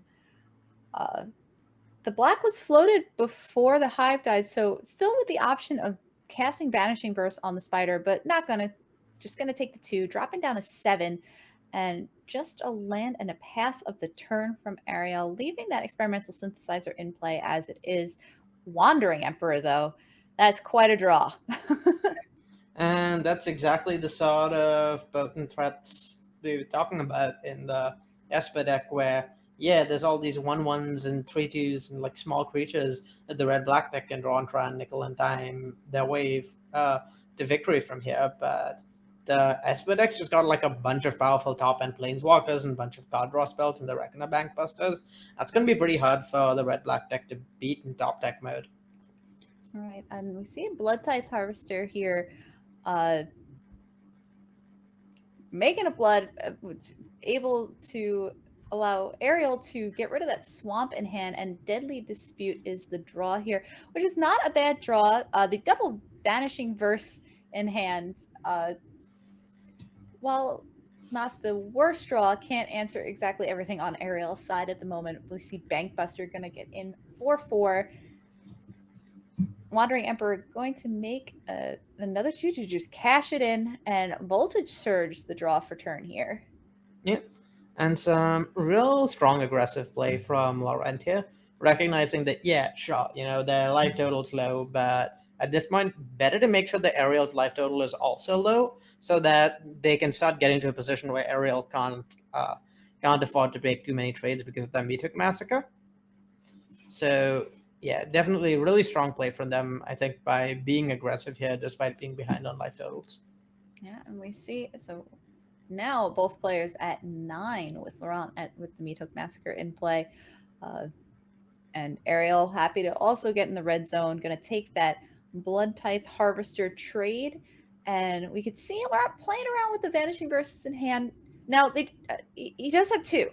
So has the option to kind of just, cash it in and still have 1 available for any big follow-up threat.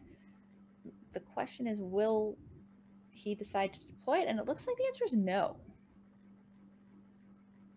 So just taking 2, dropping to 8 because of the Meathook Massacre triggers. Duress is going to reveal a pair of Vanishing Verse and a Plains.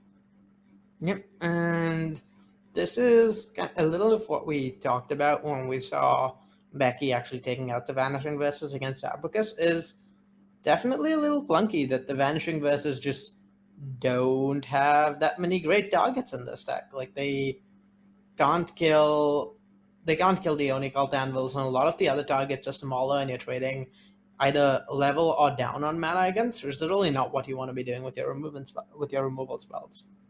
So we'll see Reckoner Bankbuster the draw on the side of Laurent. Well, if Laurent wants anything, it's more cards. Drawing more cards, see more of the deck. Like you said, their top decks can be extremely powerful. So taking a look, but that land not as powerful. So Reckoner Bankbuster going to get crewed up here. And the 2/2 also getting in the red zone. Voltage Surge going to be cast targeting the Bankbuster, sacrificing the 1/1 that had jumped in front of that Samurai. Meathook Massacre going to trigger Ariel to 9 with no other artifacts to speak of, just a 2/2 in play for defense. And with that March on the Anvil and Vanishing Verse 2/2, I've got to imagine Laurent has got this game. Ariel's just so far behind on life total now and board presence. We'll see. Just the 2/2 getting in here. Ariel not willing to block and trade quite yet. Duress the draw. Not as good on turn number 12 as it is on turn 2, but Vanishing Verse going to say, you know what, you can't have it. So you can look at the land in my hand, but I'd rather just kill your 2/2. And that's going to just about do it here, though. Yeah, farewell, not entirely necessary in this spot. Yes. And we see, well, there an Epicure being drawn, making a blood token. So Ariel able to ping Laurent down to 6. The blood going to loot away that land, but another land will replace it in hand. So probably doesn't feel too great at the moment. Bankbuster going to draw a land, a Wandering Emperor, just anything Laurent could possibly want out on this battlefield. Is going to get in with the 1/1. Ariel has to block the 4/4. Yep. And at this point, even if with the Meathook Massacre in play, even a board wipe that Ariel notably does not have in that deck. would not save them. It would just cause them to die to the Metic Massacre. So I've got to assume that's Laurent winning this one. Yes, as we see Fable of the Mirror Breaker, the draw and the play, but just a land left in hand. Wandering Emperor flashing in end turn, making yet another attacker, and it's just too much for Ariel to overcome here. So it looks like Laurent's going to take this game and this match down. But well played by both of our players. So Ariel moves on to 4-2, while Laurent moves up to 4-2. So quite a tight race we have going on in division number 7, as well as quite a few of our other divisions as we head into our final week of play before we break down into playoffs. So super exciting, amazing matches tonight. Super grindy, so well played, well navigated from all of our players. They did absolutely amazing. Yeah, just really impressive showing all around. For sure.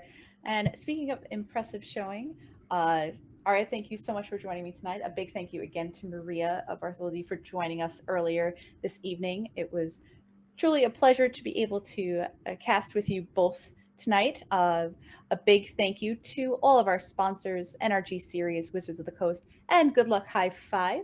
A big thank you to all of our viewers, our admin team, our whole team of casters, our players, and most especially a happy April Fool's Day, and and a big thank you to our producer Phoebe, who is absolutely amazing and knocks it out of the park every single week. It's always a absolute pleasure to work with, and I absolutely love and adore her. So a big thank you to everyone for joining us tonight.